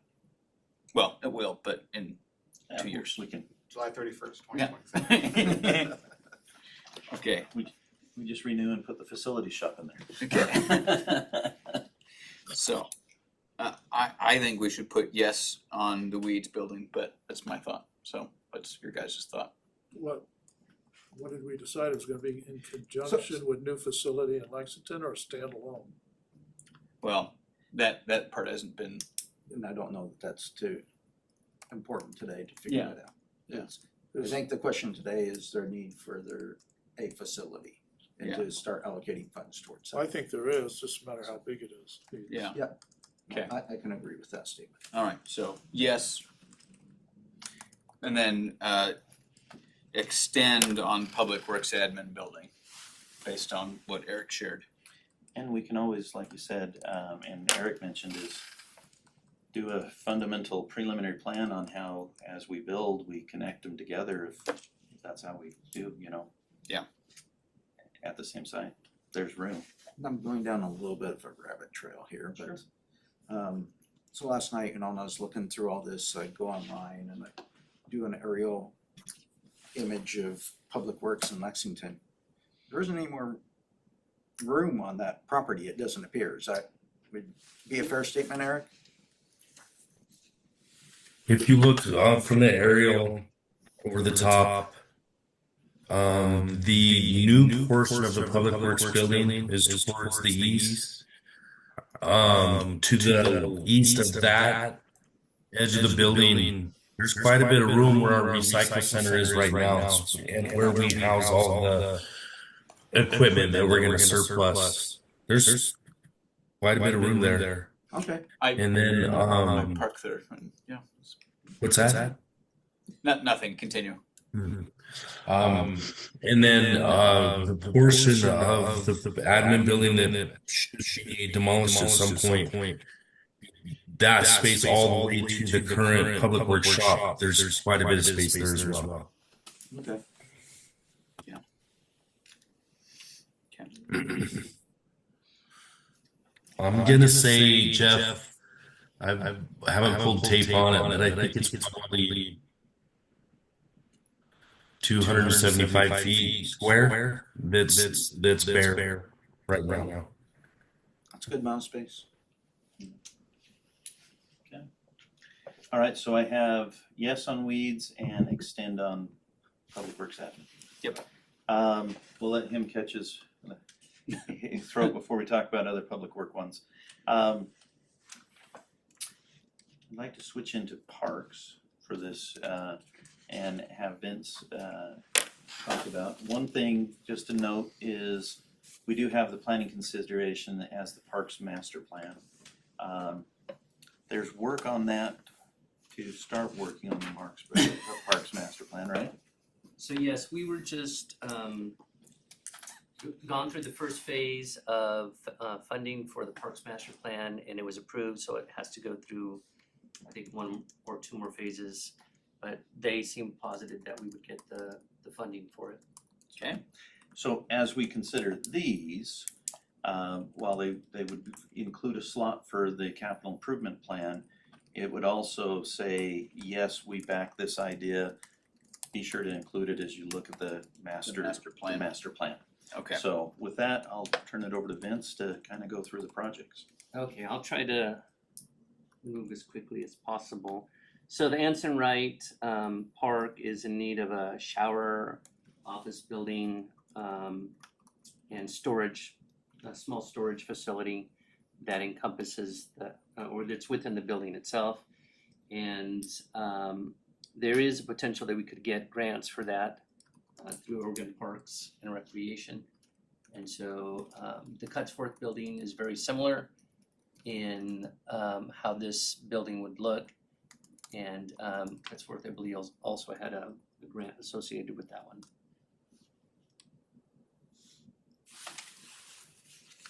And if you've ever been to use the restroom at that Anson Wright one, you have to straddle the toilet so you can close the door.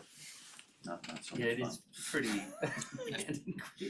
We have some really incredible park facilities, and that one is not It is included. not compliant. It's incredible in its own way. Okay, yeah, sure. Yes, yeah, different. That's a mic drop moment.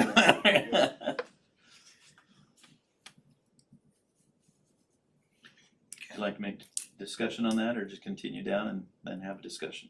Do you mind going through all of the park ones, then maybe we discuss as a group? Sure. The Cutsforth 4-H building, it's in need of replacement. The age of the building itself it's falling apart. There's a large ant infestation that's eating up the building.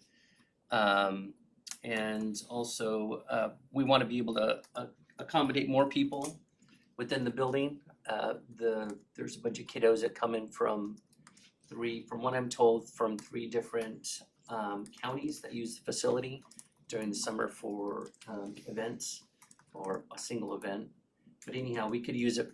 We currently also use it for rentals during hunting season. A group of people will rent it out, use it during that period. And so we want to be able to have a nicer facility, be able to showcase to the public and for public use. It could use an upgrade. Yes, definitely. Part of that would be a kitchen replacement with potential commercial equipment within that.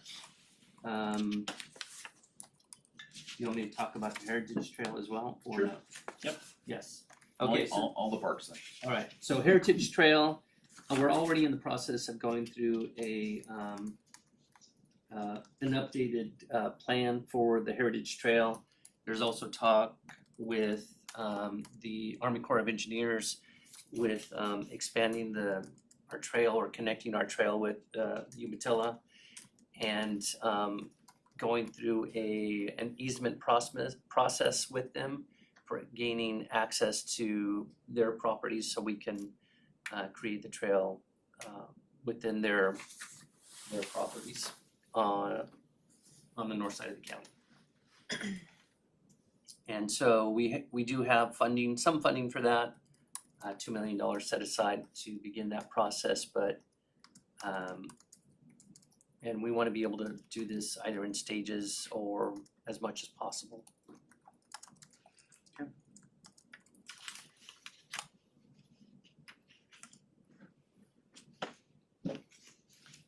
Two more.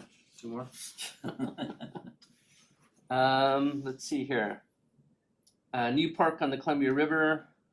This was discussed. There is potential for us to acquire land. I'm not sure if it would be gifted to us or if we would need to purchase it.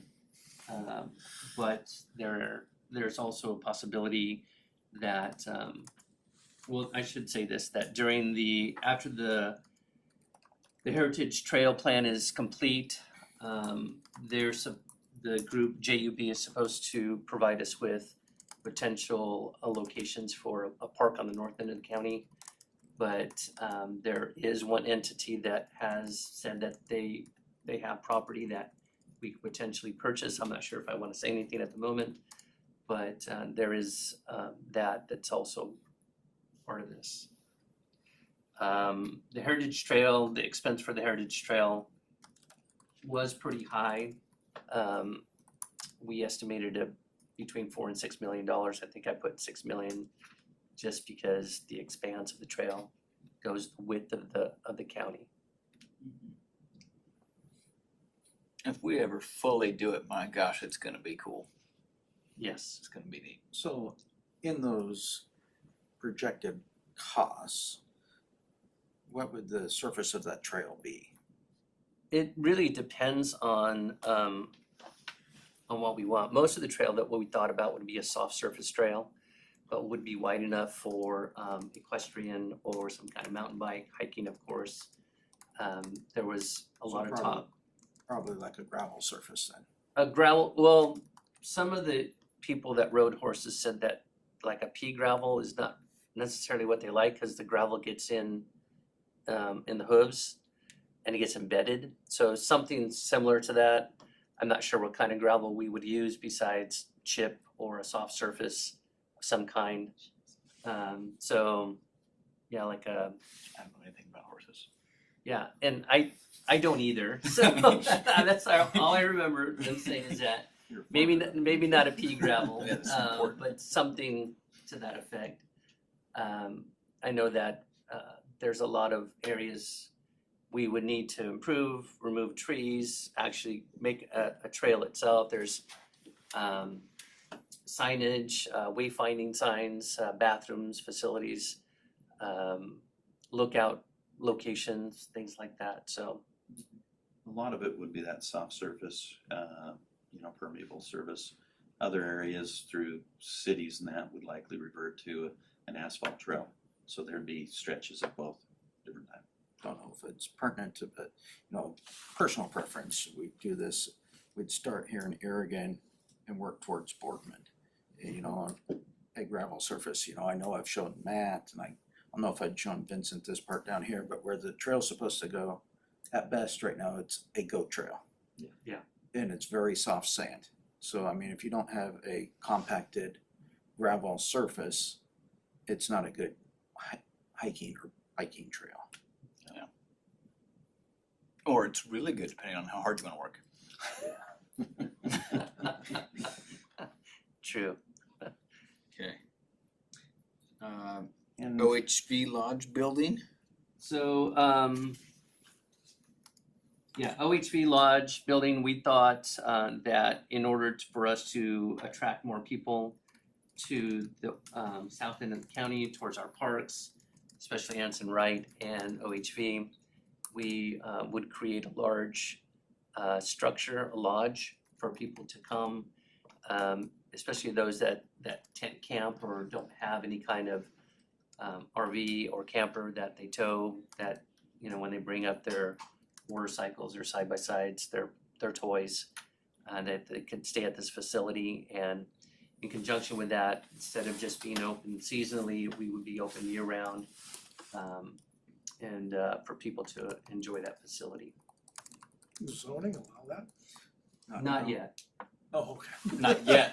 That's part of the master plan. No, I heard destination resort up there, you talk many times. So, yeah, part of the master plan is for us to update all of that, and we'll be working with planning to make sure that all that is taken care of. With the state. I don't think that the current restaurant is technically allowed under the current zone. That's because it's Our not. current concession. Concession. Yes, it's not a restaurant.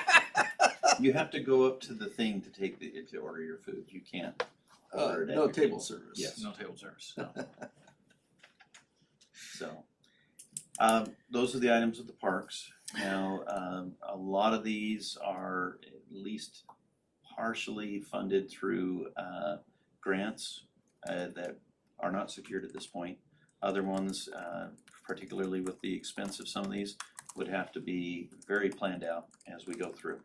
And so we'd love to have input from the board on where to prioritize those. And again, this would be part of the things where if you really like it, put it in there, and then we might come back and say, we gotta push back because of available funds.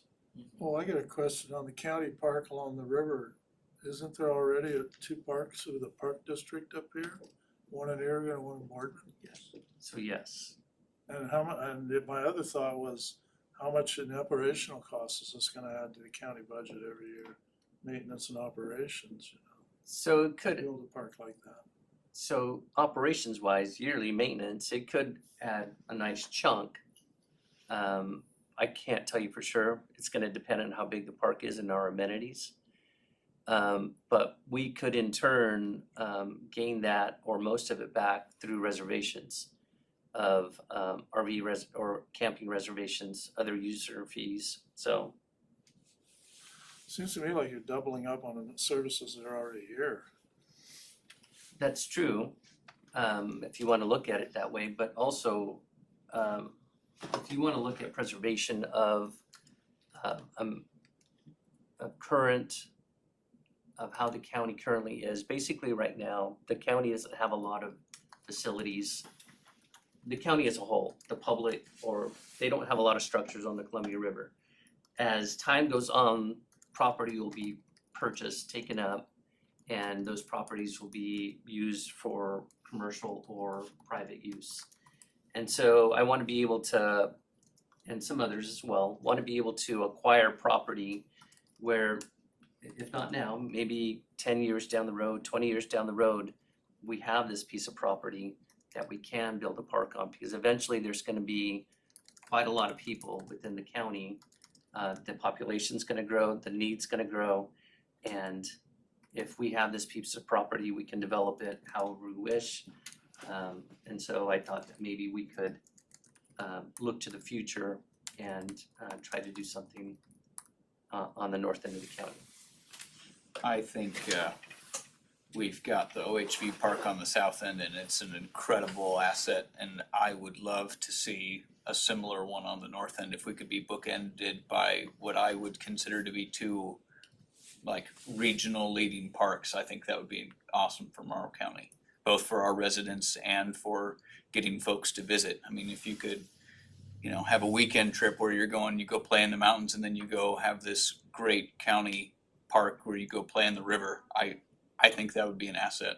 Yeah, and so from what I'm told, also the Boardman Park is full the whole season long, so It's at capacity already. yeah, Without any more growth. correct. So I see all facets of it here, is that I agree with Dave, we got the two park districts, but I do understand that they're kind of constrained of their footprint and more expansion and stuff, so yes, as the need grows, you know, so I think that, and I understand what Vince is saying, in that if we have the opportunity, when we would be able to understand where this piece of property is and stuff, because I'm trying to think of my mind where there's really private property along the port or along the river that isn't owned by the federal government. There's not a whole lot of options. So, it'd be nice and if the opportunity presented itself to acquire a piece of property that would work for a park at some point in the future, Yes. I would be in support of getting the property tied up now, not necessarily building the park in 5 years, but securing the site for a potential future. So yes, in steps. Yes. Yes. So could I break that out as Columbia River Park property purchase as a separate capital improvement? Yes. I In think, my mind. I would agree with that. We're not building a park in the next 10 years, I don't think. No, but if the opportunity presented itself that this was a prime location and we could tie it up. Yeah, especially if it was gifted to us. Especially if it was gifted to us. Then it I becomes don't a wanna no-brainer. have to say no, cause it wasn't planned for. So what I would like to do as far as the new park on Columbia River, put an asterisk that land purchase so we can discuss and put, in a kind of construction as an extent. Yes. Okay. As for the rest of the parks categories, I think they should be extend, and then we get a grant for any one of those particular projects, then maybe it bumps up. It makes it, actually, the Anson Wright one, maybe that should be a yes. It is pretty bad. And Kind of contingent on getting state grants. Still contingent on getting state grants, but and that's where we put it in. We phase it out. Every year as part of this process, we come back and say, no grants, we push it another year. And then we report to Kevin and he pushes it another year. So Anson Wright, yes. Heritage Trail? I In the guess next we're 5 already, years, we've got $2 million in the bank, guess we're already doing it, or so a phased approach. yes. Phased approach. Okay, and the other ones as an extent. Yeah. That would include Cutsforth Park 4-H, OHV Lodge Building. Yeah. All right. Okay. On that one, I would, if we ever got the zoning changed, I would personally much rather prefer that we identify a site and then invite a developer in to build, own, manage. And we give them a sweetheart long-term lease on the underlying ground and do it. Okay. All right, Eric. Get your breath again. We've got the 3 other projects here. Where would you like to start? Transfer station improvements. Okay.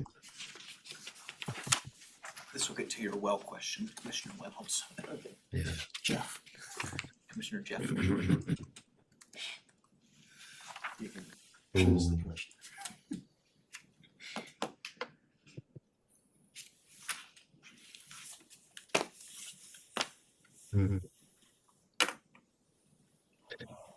Okay, so solid waste has been a big topic of discussion around the county lately. Public Works, we would like to improve the ability for the public to use our facilities and look at maybe opening up more hours per week and just improve our ability to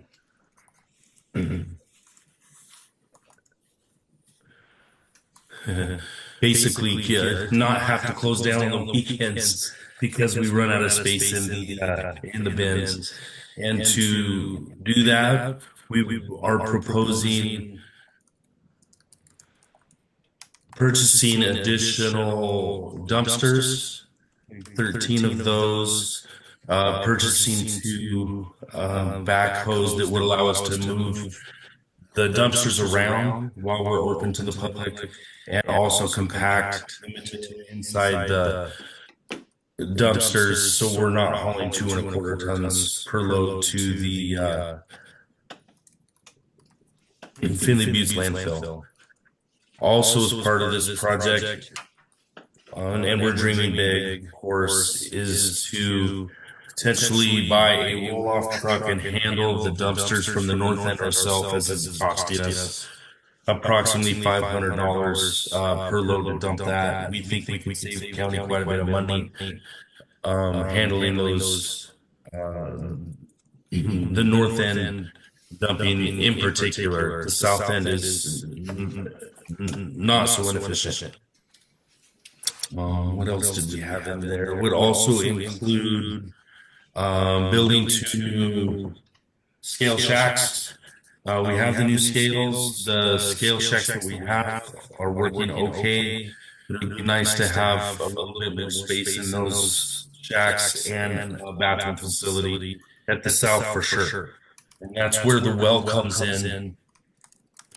At the south transfer station, if it becomes a reality that maintenance facilities building there, it would benefit to have the well there to service the facilities maintenance building, potentially new scale shack with a bathroom facility, and also the road department. You've heard me report at Board of Commissioner meetings about the struggles that we're having during the summer, getting water in Lexington, and a well at that facility, which is outside the city of Lexington, could serve the road department for water.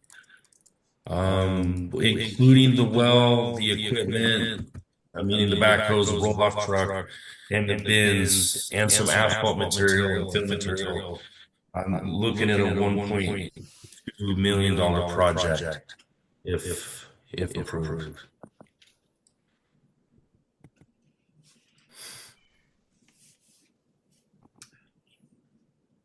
Like them to continue with the other projects? Or Well, let's go ahead and talk about this one. I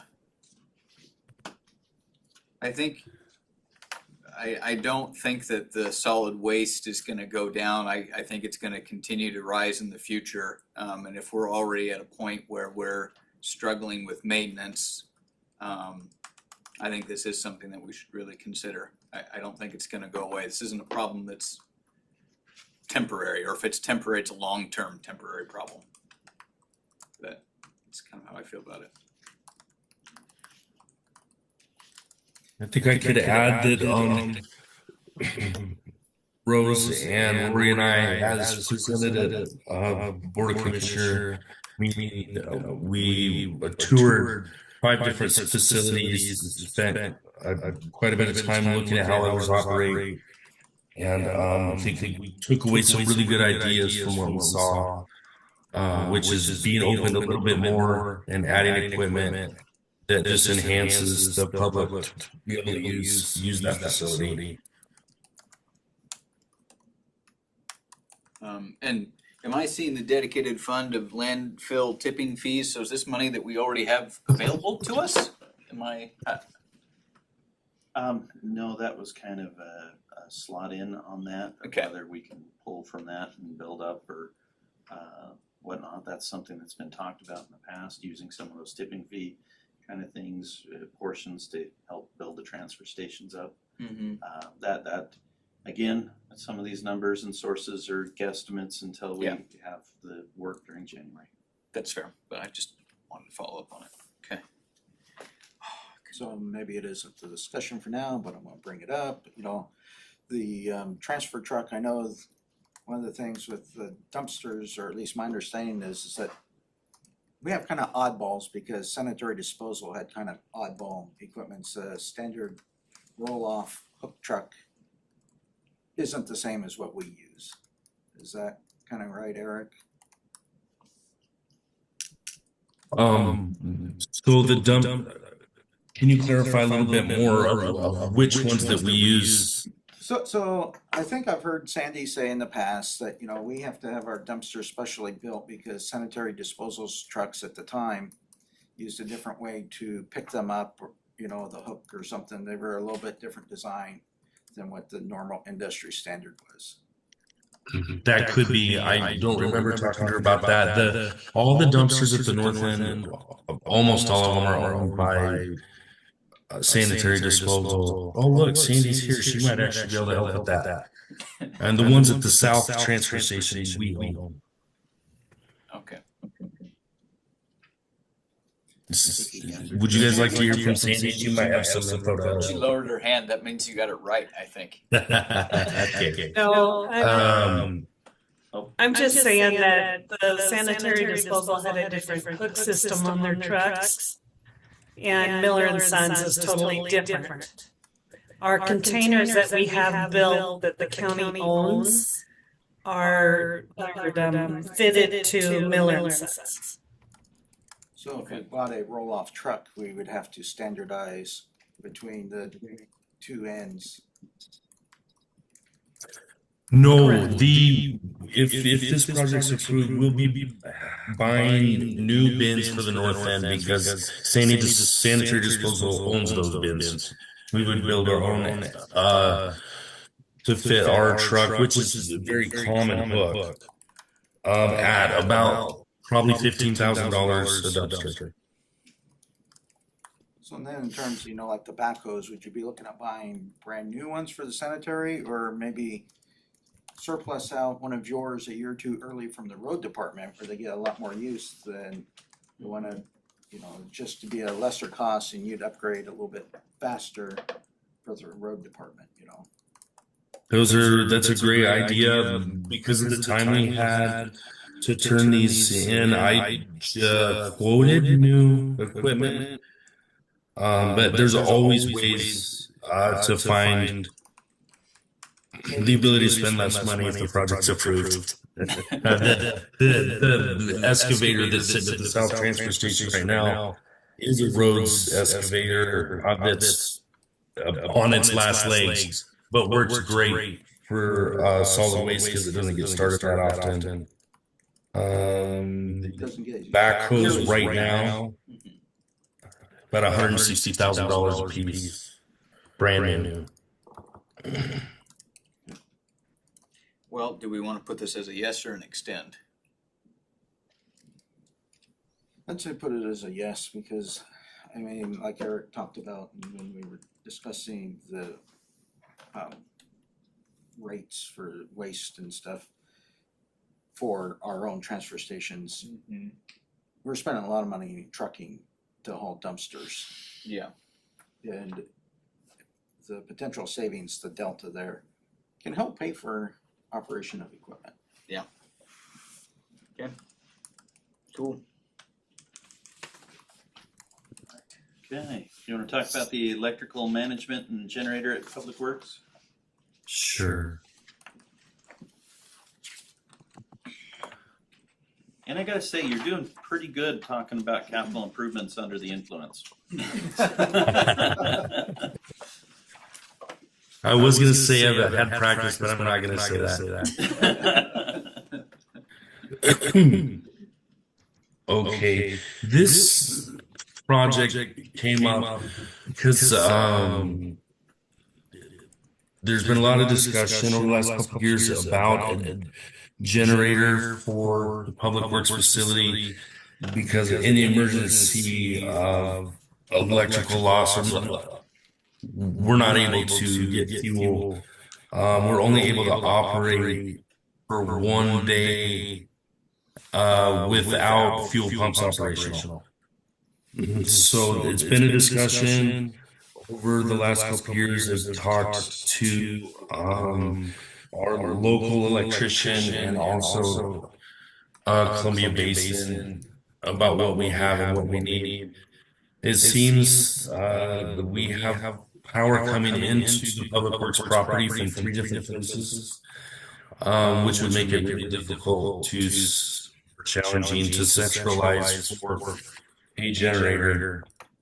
So this project application would include centralizing power into public works in one spot, and then include a generator to power all of public works, office, shop, and fuel island, of course.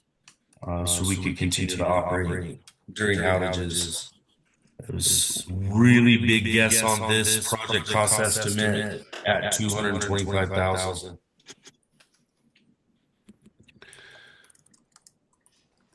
Well, And on Right that, now, currently, if we don't have the ability to pump fuel, it hasn't happened. That's why I'm stammering. But we call in a company to bring us fuel and pump into our equipment. We used to have a fuel truck, but we surplus that due to the fact that it wasn't kept up to tank standards for containing fuel. We didn't have the R stamps, the C stamps. It was a lot safer just to get rid of that thing. So in the past, we kept a couple thousand gallons of fuel on hand. And now we don't have a backup plan except to call a fuel contractor. And if everybody has an outage at the same time, I don't know how we would be on their priority list.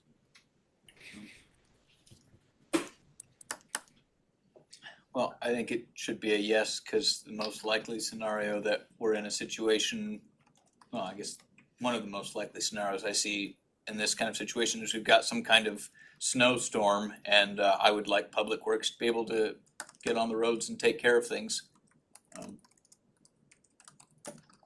But that's my thought. Didn't we win a grant for an emergency generator at one point, $175,000? Whatever happened to that? this one wasn't for Public Works. This is we've got the project going in for Bartholomew Building right now. Is that still a go? Yes. In fact, bids are due Friday. Oh, no. So, Yes on that one? yeah, I think so. Nods in assent, okay. All right, Eric, Public Works Shop, North County, and then we'll let you rest. Thank you. This was brought up earlier in the meeting as a potential unified project. Historically, Public Works had a building up north. Was used for storage. Years and years ago, there would be crew that worked out of there every day. Wasn't very efficient. So that property since then is used for storage. And now, of course, that property is where the North Government Center is. We have 5 acres for storage off of Laurel Lane. We had looked at building facility that became less desirable as hearing the development that might be happening in that area. What we need at Public Works up north is a minimum of an acre to store some rock and other construction materials. And I think 24 by 75-inch size bay for storing emergency response materials and a pickup or two. And an extension off another building would be perfectly useful for decades. As Matt said, either it's off of the sheriff's building or public transit or a combination thereof. But just some space to be able to respond to emergencies up north and store materials when we're working in the area. I think I had again space steel modular at 225,000 for a 24 by 75 foot building. On that, I mean, that property on Laurel Lane, the development that we thought might occur there no longer looks like it's going to occur there. So do we just put that back on the table as, yeah, that's where we end up putting it, or do we wanna still try to move and look somewhere else? I don't know about that. I would say we continue where we're at. I mean, part of the We've got reason something, yeah. we own it and we don't have to expend any money, you know, when we were going to potentially trade that land, you know, I'd say sell, but basically we're gonna trade it for someone who's gonna pay Mm-hmm. to make us whole, so we had comparable Yeah. facilities. And without someone to do that, Yeah, let's we use just- what we have. Use what we have, okay, I agree That's with what it was that, purchased for, so. so, congratulations, we have it again.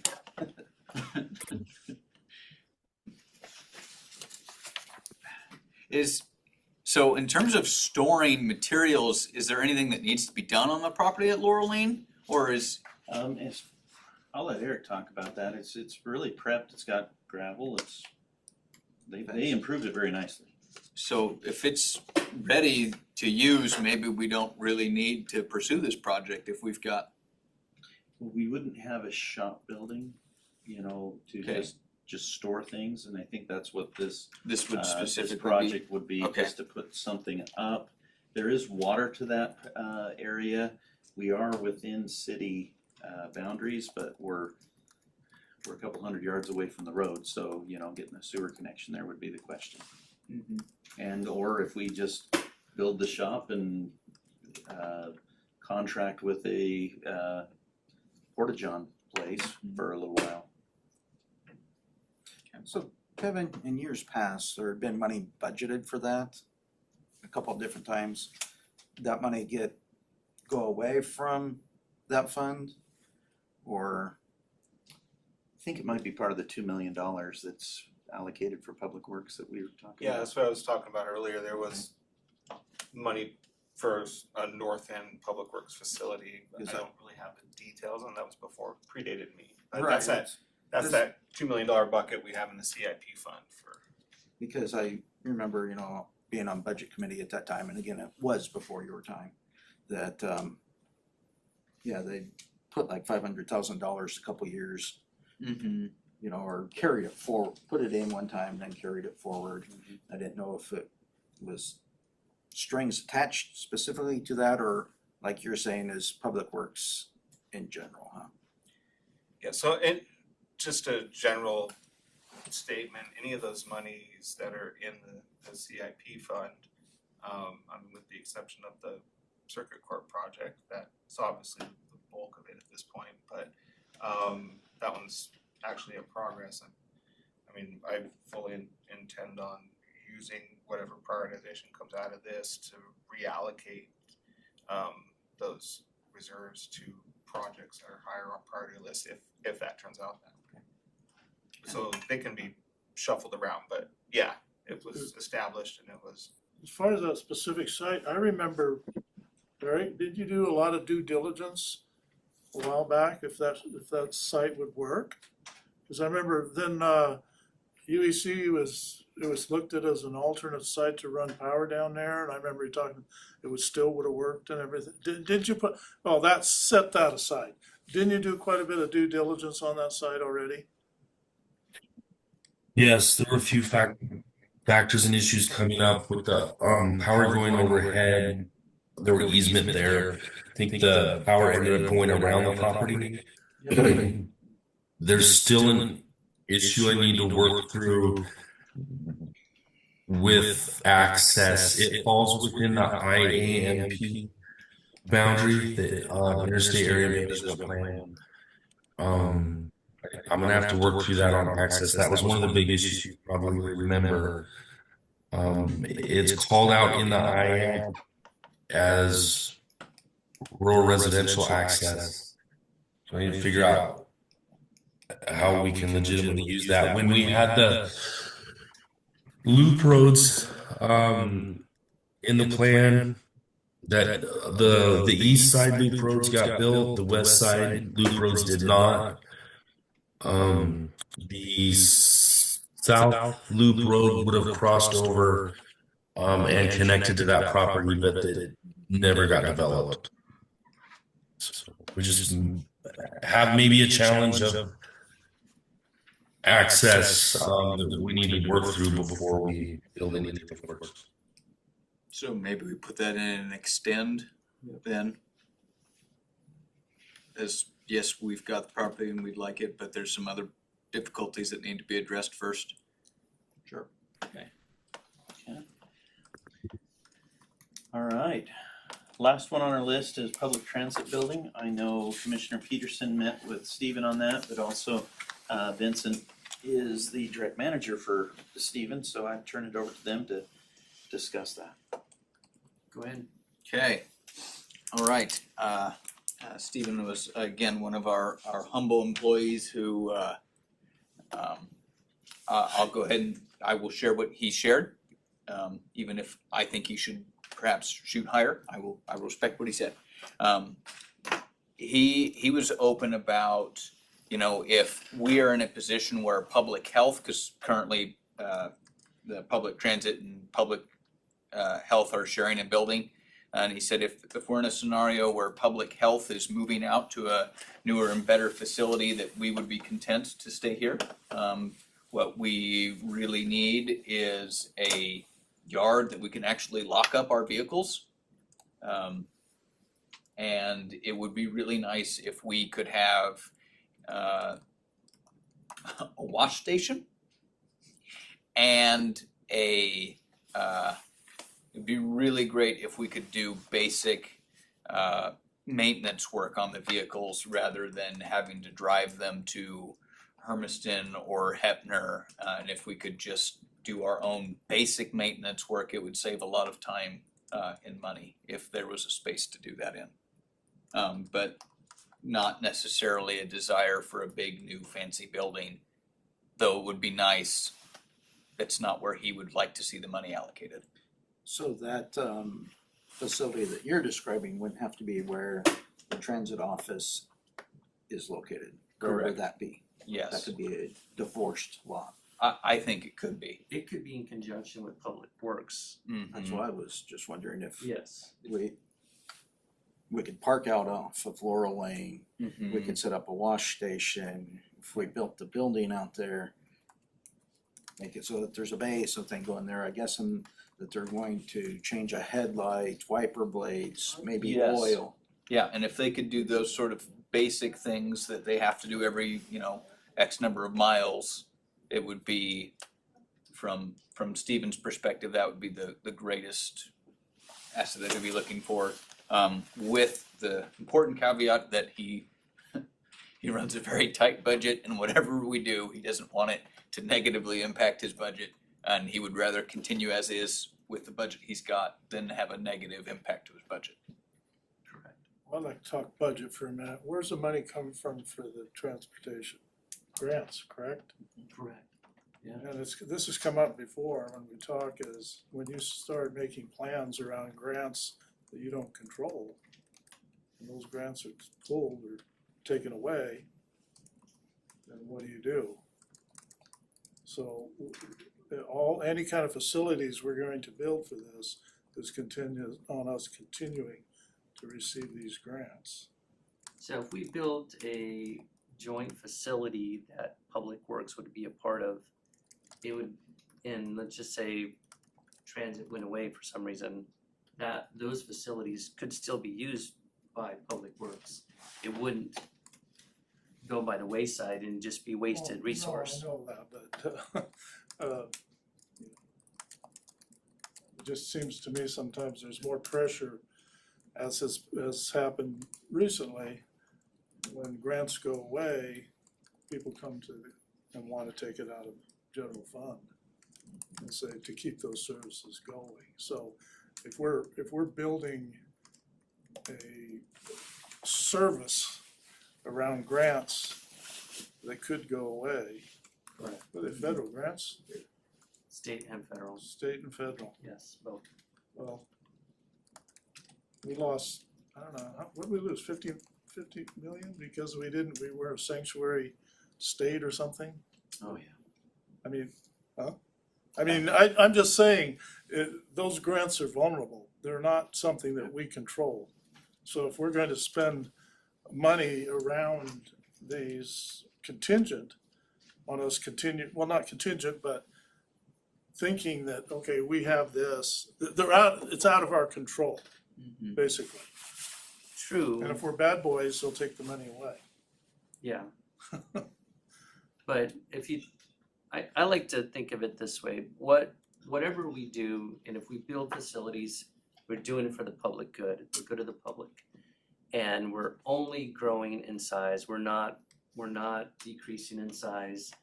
And so eventually, services, right now, we're barely hanging by a thread with transit services to begin with.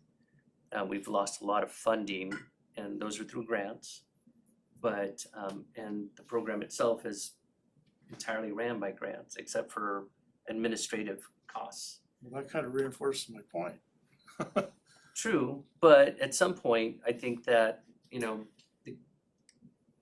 and you might think differently, but the county, I think, really should look at the program itself and try at some point to provide additional services on top of what they That's already one do. way to look at it, but we would have never had that service if it wasn't for the grants. The county would have not come out and said, we're gonna set up this elaborate bus system and transportation system using county But funds. maybe it's something that would be worth considering for the future. That's what I'm saying. Yeah, If, so- if those grants go away, then they will come to the county general fund and say, take that money away from something else. Because that's one thing I wanna continue, or hope we do in the future, when people say, let's spend some money on this, or let's pay more attention to that. I wanna know what service is that coming from? You know, let's support this service. It has to come from somewhere. Yeah. And that's what I always wanna make sure that we're all aware of. If the grant money for transportation goes away and we have nice facilities that we paid for, and they go, well, we need to keep that service going, what isn't going to get funded to keep transportation going? And I hope we look at all of our funding moving forward in the future that way. You know, I wanna see more support for this. Well, support means money, and it has to come from something else. I sometimes worry that this right here is gonna get rated, you know, our capital improvement, because it's sitting there, you know. And it's not essential services, and if things, people will say, well, we have to have this because we lost a grant, or we want to do this. This seems to be a likely target a lot of times. So that's what I'm saying is we're looking, how much money do we want to put into something where we're not in control of its funding? Yeah. Like we would be with the health department, the sheriff, so on and so forth. That's all, that's my point. Well, I think we should put it as extend, cause I think it would make a lot of sense to put it in the same space as the public workshop, and we put that as an extend. Yeah. So, And I think a shared building, yeah. like sure. one bay kind of dedicated. Yeah, Like if it says if transportation goes away, Public Works, Road Department can still use that bay. That's what I'd like to see. No, that'd be good, that's fine with me. All right. Well, just 2.5 hours. Thank you. So just in summary, if you weren't keeping track, score, I have yes for 5-year consideration, courthouse annex, city of Boardman, fair flood mitigation, fair dance floor arcade project, and stadium stabilization ADA access. I have facilities shops, historic courthouse seismic upfit, public health building Boardman facility, sheriff's office new building, Weeds building, Anson Wright shower office, heritage trail with a phased approach, transfer station improvements, and electrical management generator public works. The other projects are on the extend, except for airport pilots lounge, sheriff's shooting range, and sheriff's office emergency operations. that matches what I got. Okay, this is a heavy lift. Next year's will be a different thing because we'll have these fleshed out. We'll give updates on where we're going with that, plus new considerations and continuation. So And Okay, I'm sorry. And so I appreciate sitting down and going through this. I also do want to send appreciation to the committee members that have worked well. They've done a great job, and I appreciate them stepping into it and taking this first step, and look forward to working through these 14 projects during January and I getting back agree. with you. Thank you for everybody, all the committee. I think you did a heck of a job. Are in the process of doing it. We're at the 50-yard line. No, I was looking forward to this, and I think you've done a heck of a good job, so this is really some thought's gone into this. It's looking the way. I think it's gonna be really good for the county. Now, this list will come back for our final approval though. So Yes. I'm gonna bring this list back at the next meeting that we have, so we have an official approved. But I am going to release this to the people who are considering the contractor position, so they can adjust. So, okay, Well, you've got the three commissioners that are gonna vote on it. Just went through it. So, no, it's pretty safe to say, but that's the way the bylaws were. Yes. Okay, so, thank you very much. thank you guys. Thank you. I think you have to adjourn the meeting, otherwise, oh no, it's a work session. It's still adjourned. You still need to adjourn. Yeah, I'll adjourn. I Okay. just wanna make sure everybody's done talking. We're done. We're done? I'm done. Anything else? Okay. I'll call the work session adjourned. Thank you. Alright.